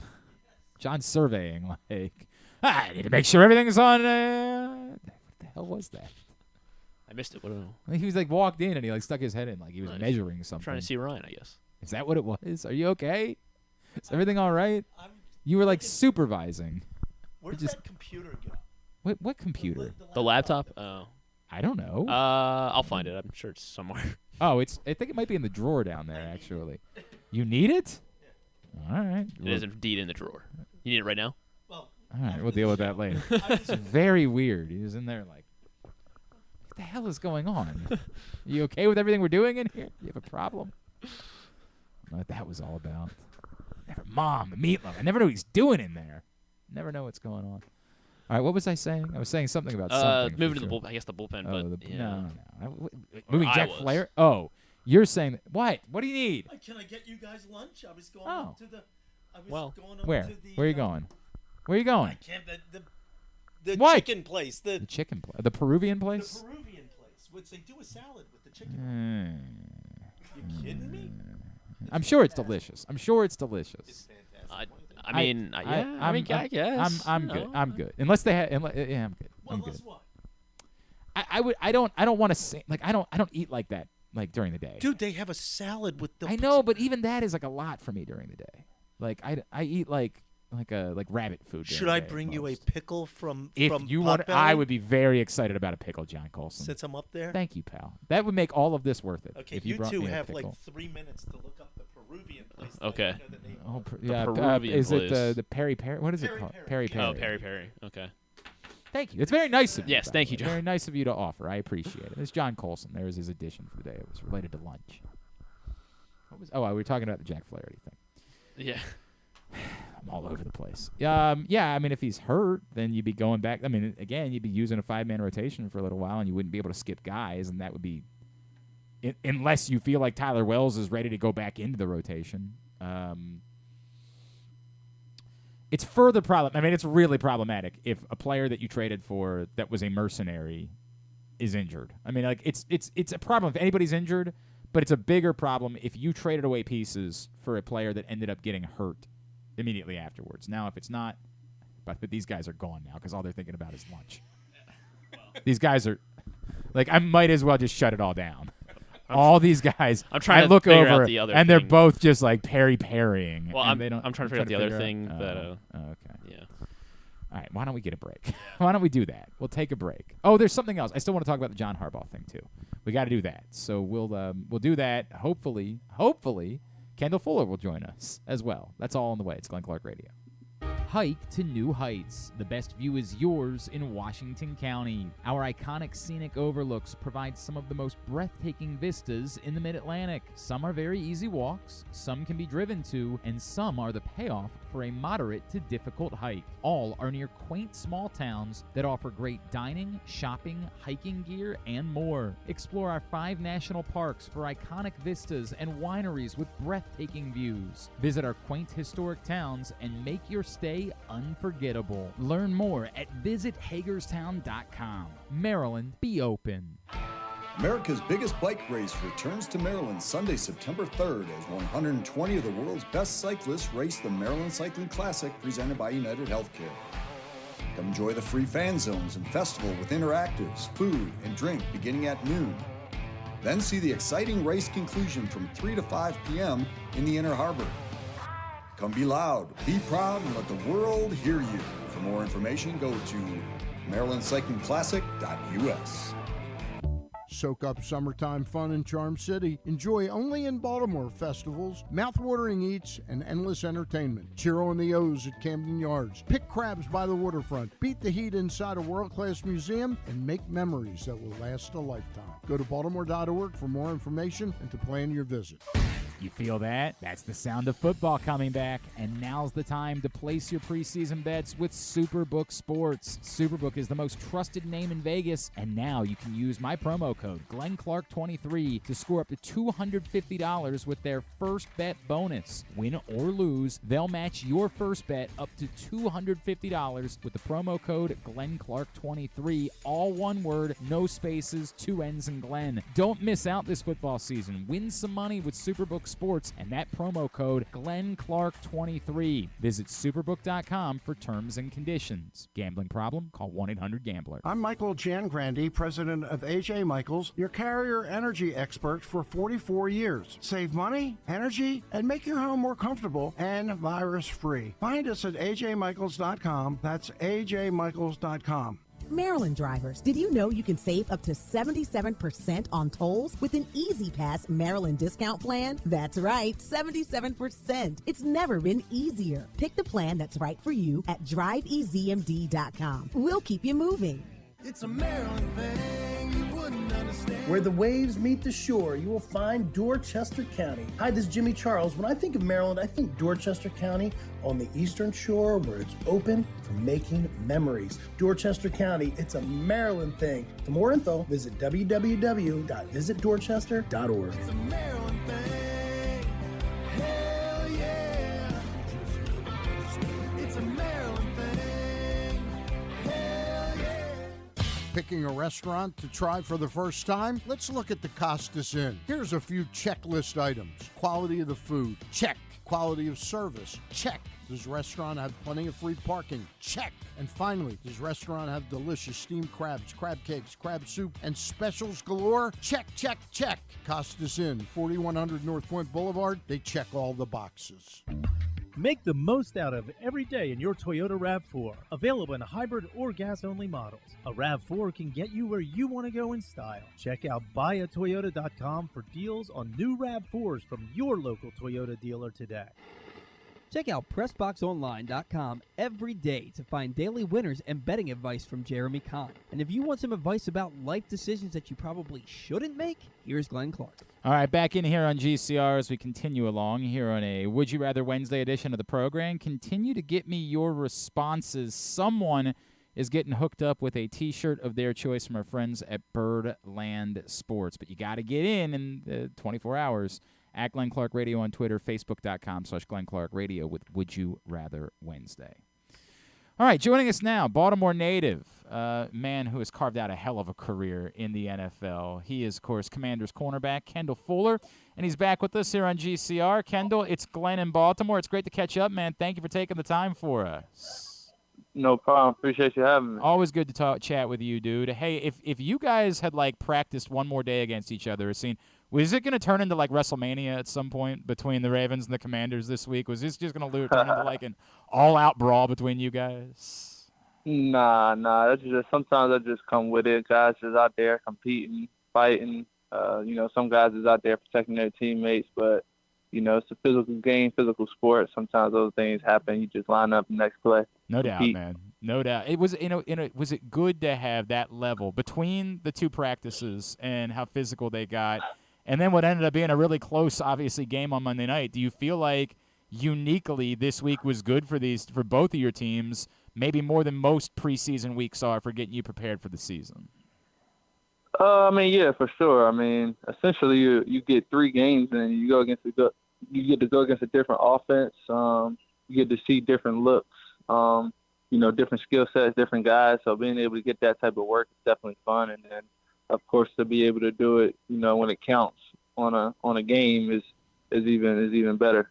All right, so you have been through now 2 tours of duty in D.C., and you've been through some of the tough times. And I know we always talk about how players block out everything else that's going on, but we saw that scene on Monday night down there and how much the fans were into it with the ownership change and the direction.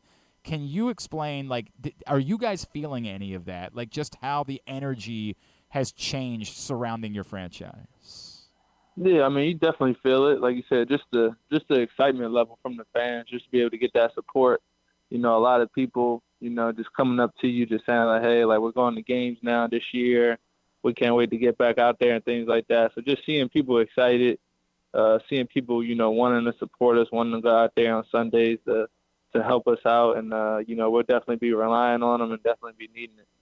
He is Kendall Fuller, Baltimore native. He is with us here on GCR. All right, so let's talk about you, man. You've been doing – you're kind of like an old guy now almost in this league.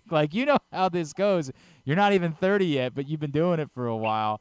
I've always wondered, is there any unspoken competition between you and, your brothers to see who can have the longest or the most accomplished career or anything like that? No, not at all. I think, honestly, it's just pushing each other to get out there and play for as long as we can, supporting each other and things like that. So it's definitely been a blessing to just go out there and play the game that you love and enjoy. And, it's been fun. So going into year 8, I'm looking forward to it. Every year is a new challenge. Every year is a different year. So you just got to prepare yourself for the year in and year out. What uniquely drives you at this point, Kendall? Like, you're a guy that you got to accomplish winning a Super Bowl, right? Like you've seen the highest of the highs. What uniquely now drives you goal-wise and things that you want to still do in your career? I think the biggest thing for me is just my faith, just, God giving you the abilities, the talents that you have, and wanting to honor him and worship him by giving it back to him and using them the best way you can. And it's just fun, man. You get young guys in the locker room every single year. You enjoy teaching them. You enjoy, like, competing with them, competing against them, and things like that. So biggest thing is really just my faith, and 2, just still loving the game. You've been a part of the game, playing football your whole life, and just still being able to play it, still being a part of it is something. I think as you get older too, you realize that you can't play it forever. You realize that too, eventually it's going to be done. So you try to make the most of it while you still have it. Are you at the point of your career where you find yourself like appreciating it more? Not to say that like I know I'm making it sound like you're old, and you're not. You're 28. You're very much in the prime of your career. Like, I want to make that abundantly clear. I'm not trying to dismiss. But like, do you start to have that like appreciation for it? Like what you just said. Like, I know that like it's probably not going to be 10 more years. Do you start to get into that place where like I'm glad I'm still able to do this, because not everybody is guaranteed to have even as much time as you have had? Yeah. No, not yet. Okay. But you definitely realize you definitely have that realization that like, dang, like I've played most of my years already. Like I'm in year 8. I'm not playing another 8 years. You know what I mean? So, but you have that realization. But I guess for me, coming out of college early, like you said, only being 28, it's still just like, man, like I want to go out here and compete, and you feel like, and you work to compete at the highest level. So not yet, but you definitely also, when you look in your room, you're the oldest one in there, you like, dang, that's crazy. But especially for me, growing up with all older brothers and stuff like that. So one of those things where you like, dang, that's crazy, but it's also just one of those things where you're just excited to go compete still. Is there a point in your career where you like realize you have to take on the responsibility of being like the wiser, like the veteran guy? Was there like a moment you walked in and you're like, oh crap, that's me now. Like I got to be the guy giving the advice to these other dudes. I think really just like the last couple of years. Yeah. When they have a question about something, and if they're not asking the coach, they're coming to ask you. So I think it's natural though. I think especially playing the DB position, I think that's something that especially in college, going to Virginia Tech, we definitely felt like we had a tradition there to where you always help out those that come after you. So I think that helped me a lot. But you definitely realize that, and you definitely, you're around the younger guys so much, you're around your teammates so much, you want to see them succeed, you want to see them make plays. So you want to give them whatever advice you can to help them go succeed and have great careers. Where did you stand on like the was there any part of you like, wow, I'm glad we are the ones that ended the streak, or did you not care about that thing at all on Monday nights? I don't think you're necessarily thinking about the streak. You're just more so thinking about you want to win the game. So I think from that standpoint, just to see our young guys, finish, make plays at the end of the game, see our offense make plays at the end of the game. So I don't think you're necessarily thinking about the streak, but you're just thinking about go win your race, going 1-0 that week. I get it. I completely understand that process entirely. We talked about your brothers. Of course, we got Kyle here for a minute last year, and then unfortunately got hurt.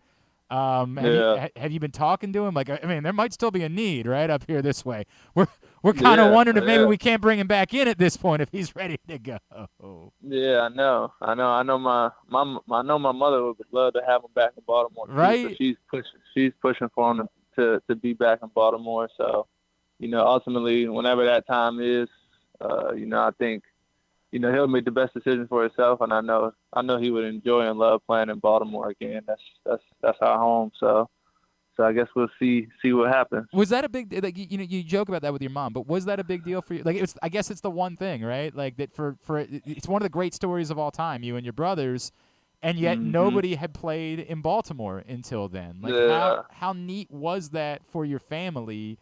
I know you're not far away, right? So it's easy. This probably works out just as well for your mom. Like, it's cool. I can go down the road, too, and see Kendall. But how neat was that for the family for Kyle to be playing here?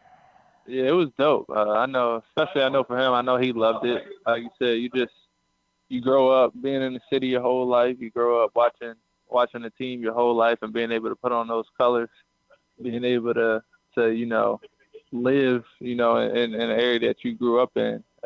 I know it was a dream come true for him. And, we all enjoy just seeing him be able to put on those colors and things like that. So, definitely fun. I know if anybody, my mother and my nephew, they probably enjoyed it the most. No doubt. Besides Kyle. No doubt, right? That's a cool thing. And was that part of the reason why you wanted to be back in D.C., by the way? Was it part of, like, being at home, or was it just, nah, man, they offered me the contract. That's where I wanted. I was going to go where anybody would sign me. No, it definitely plays a factor, especially for me, like, just being from Baltimore, going to high school in Montgomery County, a good council area. Yep. Virginia Tech, a lot of people from Virginia Tech, from Northern Virginia area. So to be able to play the sport you love at the highest level around, people that support your team, familiar faces and things like that was definitely special, definitely important, and something that I've been very grateful for. All right, before we let you go, I heard you talking up your quarterback, and we saw some special things. What should people know about? It's still somebody that's not played a lot at the NFL level yet. What should everybody know about Sam Howell? Sam's he's a humble guy, man, but I know he's hungry and eager to just go out there and just play football. I think I saw something where he said that, the highest expectations that anybody could put on him is his. And, he has high expectations for this year for himself. And, Sam's just a competitor, man. He's a student of the game. He loves getting better. He trusts his talent that he has. And it's going to be a fun year. We're all looking forward to it. Awesome. Kendall, is there anything we can plug for you that you got going on, social, anything like that? Say that again? Anything we can plug for you, social media, anything like that? Nah, I'm a ghost right now. I'm off of everything. I am right jealous. Now. I am so insanely jealous of that, bro. I wish that we could do the same thing. Yeah, I appreciate that, though. Always awesome to see you. You guys, it's one of the great sports stories in Baltimore history. Everything that your family have accomplished, man. We're always rooting for you. Continued health and success, brother. Best of luck. Thank you for taking the time yes, for sir. us. Appreciate that. No problem. Good talking to you. It's Kendall Fuller of the Washington Commanders with us here on GCR. Says it wasn't about the streak. Griffin doesn't believe him. Griffin thinks. Who did they interview the day before? Sam Cosme was the guy. Yeah, he said it was obviously about the streak. It matters, Glenn. No, it does not. And it's with that in mind that I just want to address this. So, this I'm sharing. This is from Jamison Hensley's Twitter, and this was the video that he took. It's about 1,000 other people posted this video that were covering the game on Monday night. John Harbaugh after the game. And initially, I just read and rolled my eyes, but I got angrier as the day went on yesterday. I just want to address it really quickly. John, of course, the first loss in preseason since 2015. What does it feel like to have the streak end? Yeah, it's just I'm excited. Thing about something like that, and I just told our guys, you're proud of it, of course, you appreciate it, but the thing that you're proud of is all those games are mostly just like that. Preseason games that people want to write about, some of you in here want to write about and say they don't mean anything because you never played the game. You never were out there in a preseason game. You never were fighting for a spot on the field. And yet you have the audacity to say that the effort that somebody puts into that to win and fight and win a game like that is meaningless. Tell me it was meaningless out there what you just saw. If you like football, is that a meaningless football game? I can't respect anybody that says that because of the effort these guys put into it. That's what you're proud of. That's why I'm so proud of these guys for the way they fought. It doesn't matter win or loss. It's fine. It's fine. We got enough of that. The audacity, he says. The audacity. How dare anyone suggest that preseason games are meaningless? I mean, that would be. It's just proof that you don't understand the game. That you never played the game. That you don't get the game. The shamelessness that someone would say they're meaningless. You know who said that preseason games are meaningless? John Harbaugh. As Mark Viviano of Channel 13 pointed out, this is a hell of a memory. On August 27, 2016, John Harbaugh was dressing Ben Watson being injured in a preseason game and said, quote, "It's not the 1970s anymore. They're not meaningful games." The audacity. The audacity of John Harbaugh to suggest that preseason games are meaningless. What a terrible person he is. The audacity.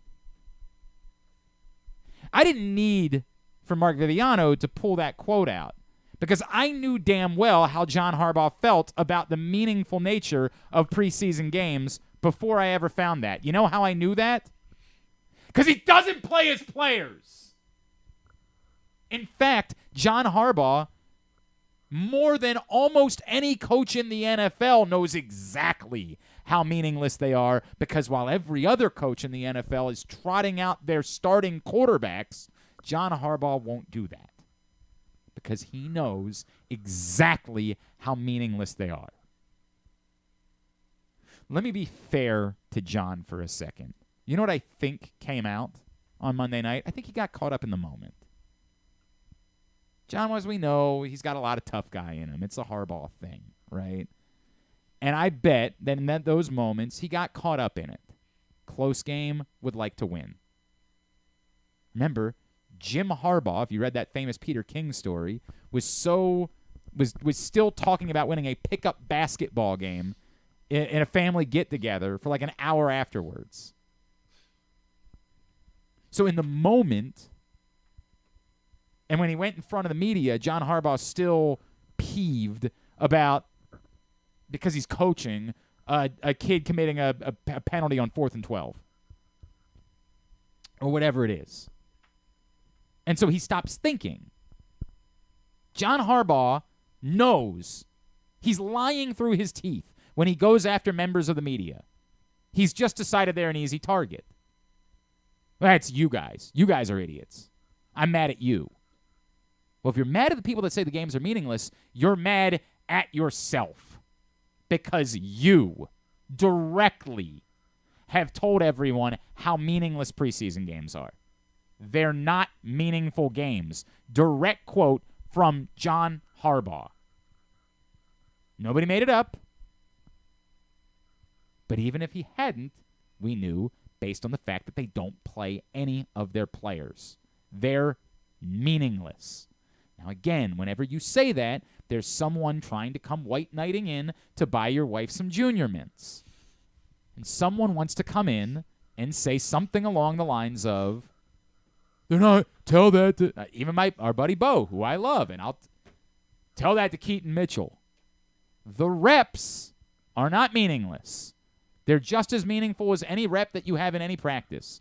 Every rep that a young player gets is meaningful, and everything you do.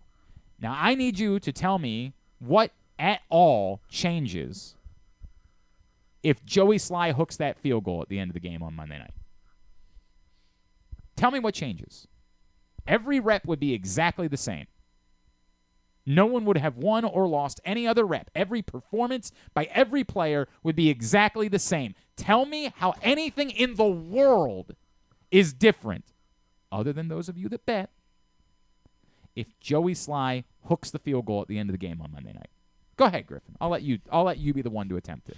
By the way, the ordering chicken has now taken up 30 minutes of the show. I'm now mad at John Colson for offering to get everybody chicken. It wouldn't change anything. Nothing. Unfortunately. Zero. You know why? Because the games are meaningless. And somebody says, and I'll get people to say, why do you, somebody was mad at me, like, you're making this a zero-sum thing. You can present the argument why winning preseason games doesn't hurt anyone. You'd be right. No one's hurt by someone winning a preseason game unless you get somebody hurt trying to win a preseason game.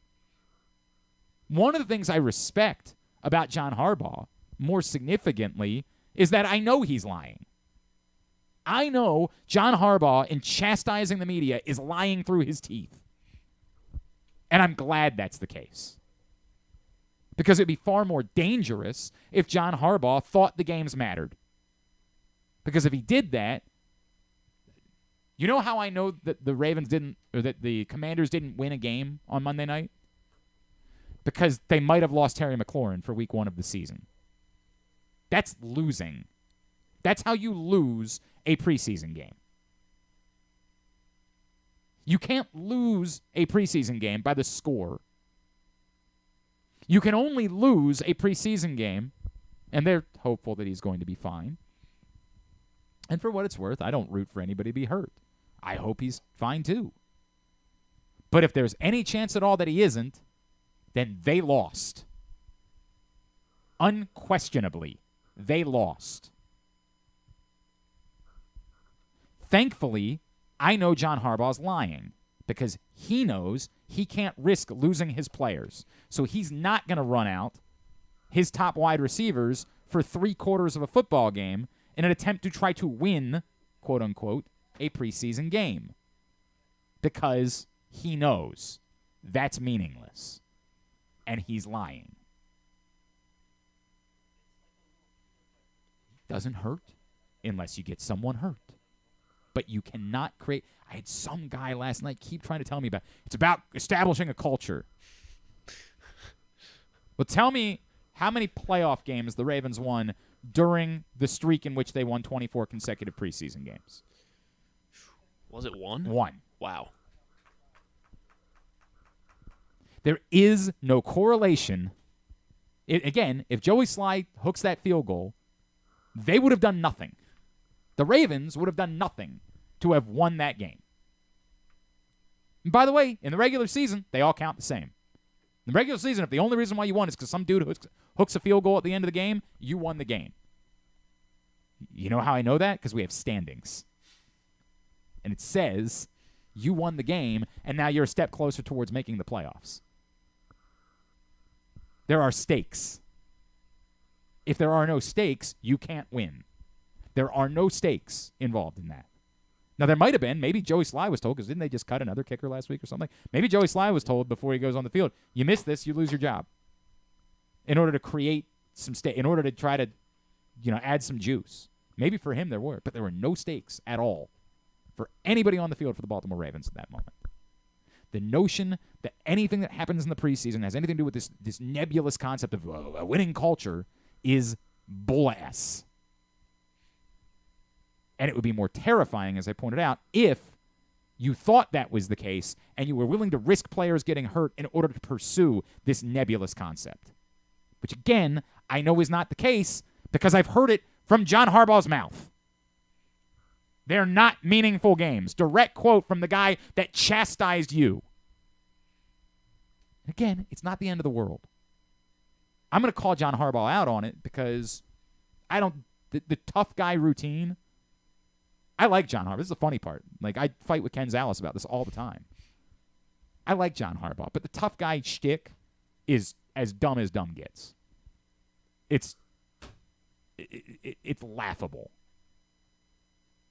And yes, it's part of the reason why I've been soured on choosing to go out and spend my time that way. I don't have it in me. That is the height of naked shamelessness. John Harbaugh knows exactly how meaningless the preseason games are. And no matter how many times you say, well, this one was a fun one, that doesn't make it meaningful. And you know what? This is the other reason why it bothers me. And I'll wrap it up because we're going to end up doing a 3-hour show again today. The other reason it bothers me is because we live in a society where we have attempted to try to make it seem like we can create facts by how we feel about something. The other day, a sitting United States senator saw a picture of a shark on a highway and retweeted it as if it was fact. Like it was real. And the point, first of all, I also know that it wasn't the actual senator who runs the account. I understand. But the point was, what we want to be the truth is more important than what the truth is. We want it to be the truth that because I'm a Republican and California is led by Democrats, I want California to look like they're incompetent. So I want to share out things that make that true, whether it's true or not. To be abundantly clear, it happens the other way too. I'm not pointing out one side or the other. This was just the most recent one that I saw. This is how we exist now. When we want something to be true, we try to create a world in which it is. We are unwilling to acknowledge when things are or are not true. I wanted to write a story about Ramon Arias and how much I love watching him play baseball. But you know what happened the moment I went and looked at his Baseball Savant page? I realized, no, I'm the idiot. It's not true. He's not having a good defensive season. He's having the opposite of a good defensive season. And no matter how much I personally might like Ramon Arias, I cannot create a new truth. I cannot do the thing. Well, my eye test says, get the F out of here. You don't get to create truths. Griffin likes watching preseason football games. God bless him. I think there's a better way to spend your time. Go see Barbie. I don't care. But if you're into it, God bless you. As long as you don't attempt to try to suggest that it's something that it isn't. There is nothing meaningful about the result of a preseason game, and there never will be. That's why we call them exhibitions. Because we know. We know. And we have a bigger problem in this country because we are obsessed with the idea of making our opinions fact or making something that we want to be true, true. We are in the era of gaslighting. John Harbaugh attempted to gaslight everyone on Monday night. And again, it's not my biggest concern. I want him to go try to win football games. That's what I'm concerned about. I don't have to like John Harbaugh, and I do, is the odd part. I just don't like this routine. I largely like John Harbaugh. I think he's a good football coach. I think he's a decent person. I think well of John Harbaugh. This was gaslighting, plain and simple. There's no but no. We know. John Harbaugh knows that these are meaningless football games. He's told us that in words and actions.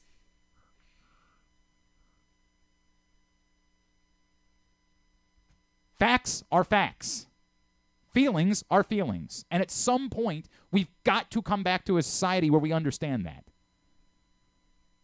We've got to get back somehow to a place where we don't think we can make something true because we want it to be. And this is bigger, and this is going to sound like I'm like trying to do like a stump speech because I'm running for something. No, not doing that. But this is poppycock. I mean, pure and simple. What John Harbaugh's Sermon on the Mount on Monday night was poppycock, was nonsense. And alone, don't care.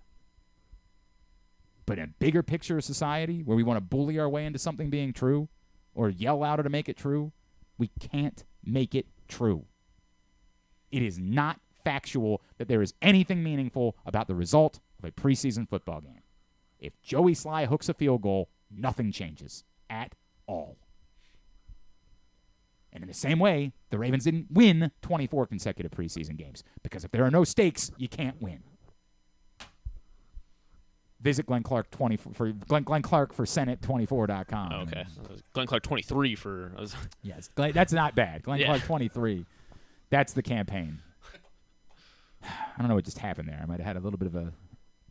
Sorry, I got a little froggy. This S drives me nuts. I don't care how you feel about certain things. Facts are facts.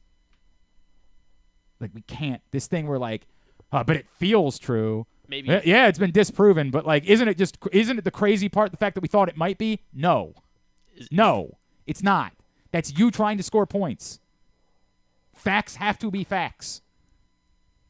Maybe he misspoke. He was trying to say, the games for the players, I guess, are meaningful. Where no, he knows where he means reps. There's nothing wrong with saying I want the guys to go out there and try. That's fine. But to try to chastise someone else for saying the games are meaningless when you've said the games are meaningless is naked. It is shameless. It is embarrassing. But again, I get it. He's doing the tough guy routine because he got caught up in the moment. It's not going to make the right decisions in the real games. That's what I care about. Be in the best position to win football games when they matter, when the actual football games. He's coming for you, Roger Goodell. And I also don't care. The other thing I don't care about is like everybody's getting fight. You're celebrating too much. I don't care who celebrates. I don't care. As long as, again, you don't try to change reality. I love my guy Cordell, who's like, they won a football game. They're celebrating. No, they didn't. You want to celebrate, do whatever you want to do. But you can't change. Nobody won a football game on Monday night. In the same way that the Ravens didn't win a football game against the Eagles the week before. We have to be the ones that say these aren't football games. We can't feed into, they want to make it believe it's something that it's not. It'd be as naked as saying that the team that won the World Baseball Classic is the best baseball country. That's not a real event. The pitchers aren't allowed to pitch. It's a neat thing that people like, and because people like it, we want to try to make it something that it isn't. Fact has to matter. Fact has to be a thing. I mean, no. The World Baseball Classic was It's neat. Fun. What you just said is fine. And as long as you understand that's all it is just a fun, silly little exhibition, then that's fine. Pretending like that creates some sort of world champion is nonsense. Nonsense. Shameless, naked, embarrassing. All of those things. All right, quickly, tidbit. Okay. Quickly. We might not be able to do the quick tidbit. Yeah. It's Glenn Clark 23 is the code. Yes. Superbook.com is the website. Download the Superbook app. Go there. Get your use the code. Your first bet up to $250 we match, win or lose. Superbook.com, the Superbook app. The Yankees have lost 9 That games. is a fact. 9 games in a row. And it helps my feelings. Yes. So I like it in both. When the facts line up with my feelings, those are good things. Last time they lost 9 in a row, 1982 was the last time the Yankees lost 9 games in a row. They will be going for their 10th loss in a row tonight. The last time they did that, I'm sure you saw the stat. Did you see the last time they did that, Glenn? I don't think I did. Actually. 110 years ago, 1913. You're not going to ask me to try to name the lineup, Yeah, are you? name the lineup from their 10-game losing streak. No other franchise currently has gone more than 43 years. And some people did it twice in 1 year. Yeah, since their last double-digit losing streak in a single season. Ellie De La Cruz, new stat dropped, fewest career games. And they're not getting Jackson Holiday out of it. Ha-ha! Jerks. Fewest career games to 10 home runs and 20 stolen bases. Okay. Ellie De La Cruz took 64 games, fewest ever in Major League history to get to that benchmark. Second fewest. It's the guy who's always been linked to, I guess, these Ellie De La Cruz. Yeah. I don't know who that is. Yeah, I feel like I've done one almost once a week. 10 home runs, 20 stolen bases, quickest. It wasn't Ricky, and it wasn't Barry Bonds. It is Barry Bonds. It is Barry Bonds. Took him 65 games. Ellie De La Cruz did it. I feel like it's been different people every time, and that's been the frustrating I feel like part. maybe one time it was Bobby Bonds. I think it's been different. I think that you found a way for it to somehow be a completely different. I feel like every there have been time a lot I've of done it, stolen base related check. questions. All right, whatever. Yeah, We got it. It's 12. Yeah. Jay Cuda had a good one over the weekend where he put I say graphic, but he put a picture where he's did most seasons of 1 home run and 1 stolen base. And then the most all-time is 25, so he had that person. And then his second most all-time was 24 seasons of 1 home run and 1 stolen base. And then he did like an ellipses, and then multiple had 0 seasons of 1 home run and 1 stolen base in a season. So very clever. But it is a good question. Can you name who has the most seasons played of 1 home run and at least 1 home run and 1 stolen base? It is 25. This player did it. Okay, Julio Franco. Not Julio Franco. Who else played 25 seasons? Since we're short on time, did you try to do the top 5? I guess. Yeah. Really? 20. They all did 20. They did this 22 seasons of having a home run and a stolen base. Brooks Robinson played 22 seasons, but I'm guessing he didn't steal a base in all 22. No, he did not.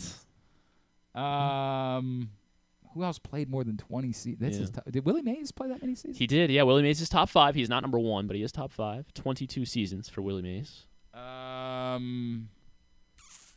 think of pitchers that played that long. It's really hard to think of position players that played that long. Yeah. Yikes.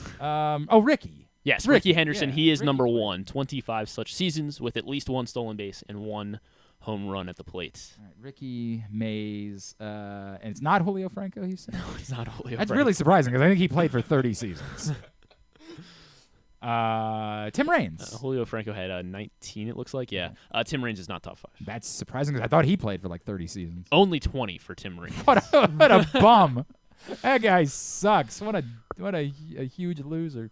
Hank Aaron. Hank Aaron is not in the top 5 here. Yes, there he is. He is tied for 6th, 21 seasons. All right. Dave Winfield. Not Dave Winfield.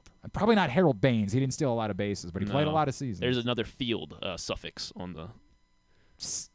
Wait, not Cecil Fielder. I don't think he stole one no. base in his career. The last syllable. Jesse Barfield? No. Jesse Barfield. I don't know how many seasons he played. Who am I missing? I'm going to feel stupid when you tell me, I'm sure. Field. Bradfield. Enrique Bradfield. No, not Is it not Enrique Bradfield? Yeah, maybe soon. He's going to be on that. What are you? I don't know what he's doing. He's doing the batting stance. I can't even remember. Hang on. Gosh, Gary Sheffield. Gary Sheffield, indeed, also had 22 such seasons. Tell me who the others were. 24 seasons. Ty Cobb. Right, Ty Cobb had a home run and a stolen base, and then tell also me to get the old-timey baseball player. Do you want to go ahead? This guy would fall in. Cab that Anson. No, not Nap Cab. LaJoy. Not Nap. Mel Ott. Not Mel. Eddie Matthews. Rocky Calavito. Duke Snyder. All right, just tell me. Al Kaline. He was on the list yesterday, wasn't he? Yes. Al Kaline, 22 seasons. Eddie Murray had 20. How about that? Yeah. All right. Very good. Yes. Very good. Tidbit was also brought to you by the print issue of Press Box, which is available at your neighborhood Royal Farms and those hundreds of locations around town where you find Press Box. Read it all, PressBoxOnline.com, with Lamar Jackson on the cover. Tubular is brought to you by your local Toyota dealer, buyatoyota.com. The Toyota Tacoma comes in a range of models and trim lines, so you can choose the perfect Tacoma to reflect your unique personality and driving habits. Check out buyatoyota.com for deals on new Tacomas from your local Toyota dealer today. Masson 2, Blue Jays, Orioles, 7 o'clock. Now, Dean Kramer. I made a mistake here. Yeah. On Tubular, I switched out Kevin Gosman for Dean Kramer. Jack Flaherty versus Dean Kramer. That would be weird. That would be really weird. That's why he's not pitching tonight. Right. That's why he got He's scratched. pitching for the other team. It's Kevin Gosman versus Dean Kramer is the pitching matchup tonight for the Orioles and the Blue Jays. There is nothing else. Battle of flows. Nice flow. Both guys. Oh, yeah. The lettuce is strong in both. There's nothing else sports-wise that you need to know about tonight. Master Chef, of course, on Fox. Do you need to know about that? That does matter. Temptation Island season finale on USA. Yeah. Fox News has the first Republican presidential primary tonight. And then on HBO will be BS High. This is the Bishop Sycamore documentary. Oh, I actually am excited about that. that. I mean, the name is great, BS High. I don't really care about that. I'm really executive produced by Adam McKay and Michael Strahan. Hopefully it will be better than the Florida thing. It was not good. I heard it was not good. Stinks on ice. Like, it didn't go in depth enough, I guess, is what awful. I'm seeing. It's not. They knew why we wanted the documentary, and then they said, but we're not doing any of that. We want you to care about Brandon Seiler and Jarvis Moss. Oh. And here's a 4-part documentary about Brandon Spikes. Brandon Spikes. So, like, is it like he was if the only you one? Are a hardcore Florida football fan, like, you might care. You'll still be very disappointed because it'll be missing all of the stuff. Tim Tebow. But at least you'll enjoy reliving, like, them winning football games. Right. There is no reason for anyone who isn't by the way, I got into a fight with our buddy Jeff Herman because he was, like, going on about how good the Untold series was, and I was like, really? Like, the Manti Te'o one, and I didn't even seen this one yet. The Manti Te'o one was outstanding. Tell me another Untold that's been particularly good. I guess everyone. The Manziel one was fine. Like, that one was okay. Like, it was fine in that, like, it didn't. I'll go watch the didn't Jake give you Paul enough. one. Get back to you. Yeah, you can watch that. The Victor Conte one was awful. Yeah. This is the worst thing they've ever done. Like, this is shut the series down. This is between where expectations were and what you got out of it. There is no coming back. So they had Tim Tebow and Urban Meyer in the trailers. Like, Tim Tebow talks like this the entire. And then I went and I got a Gatorade.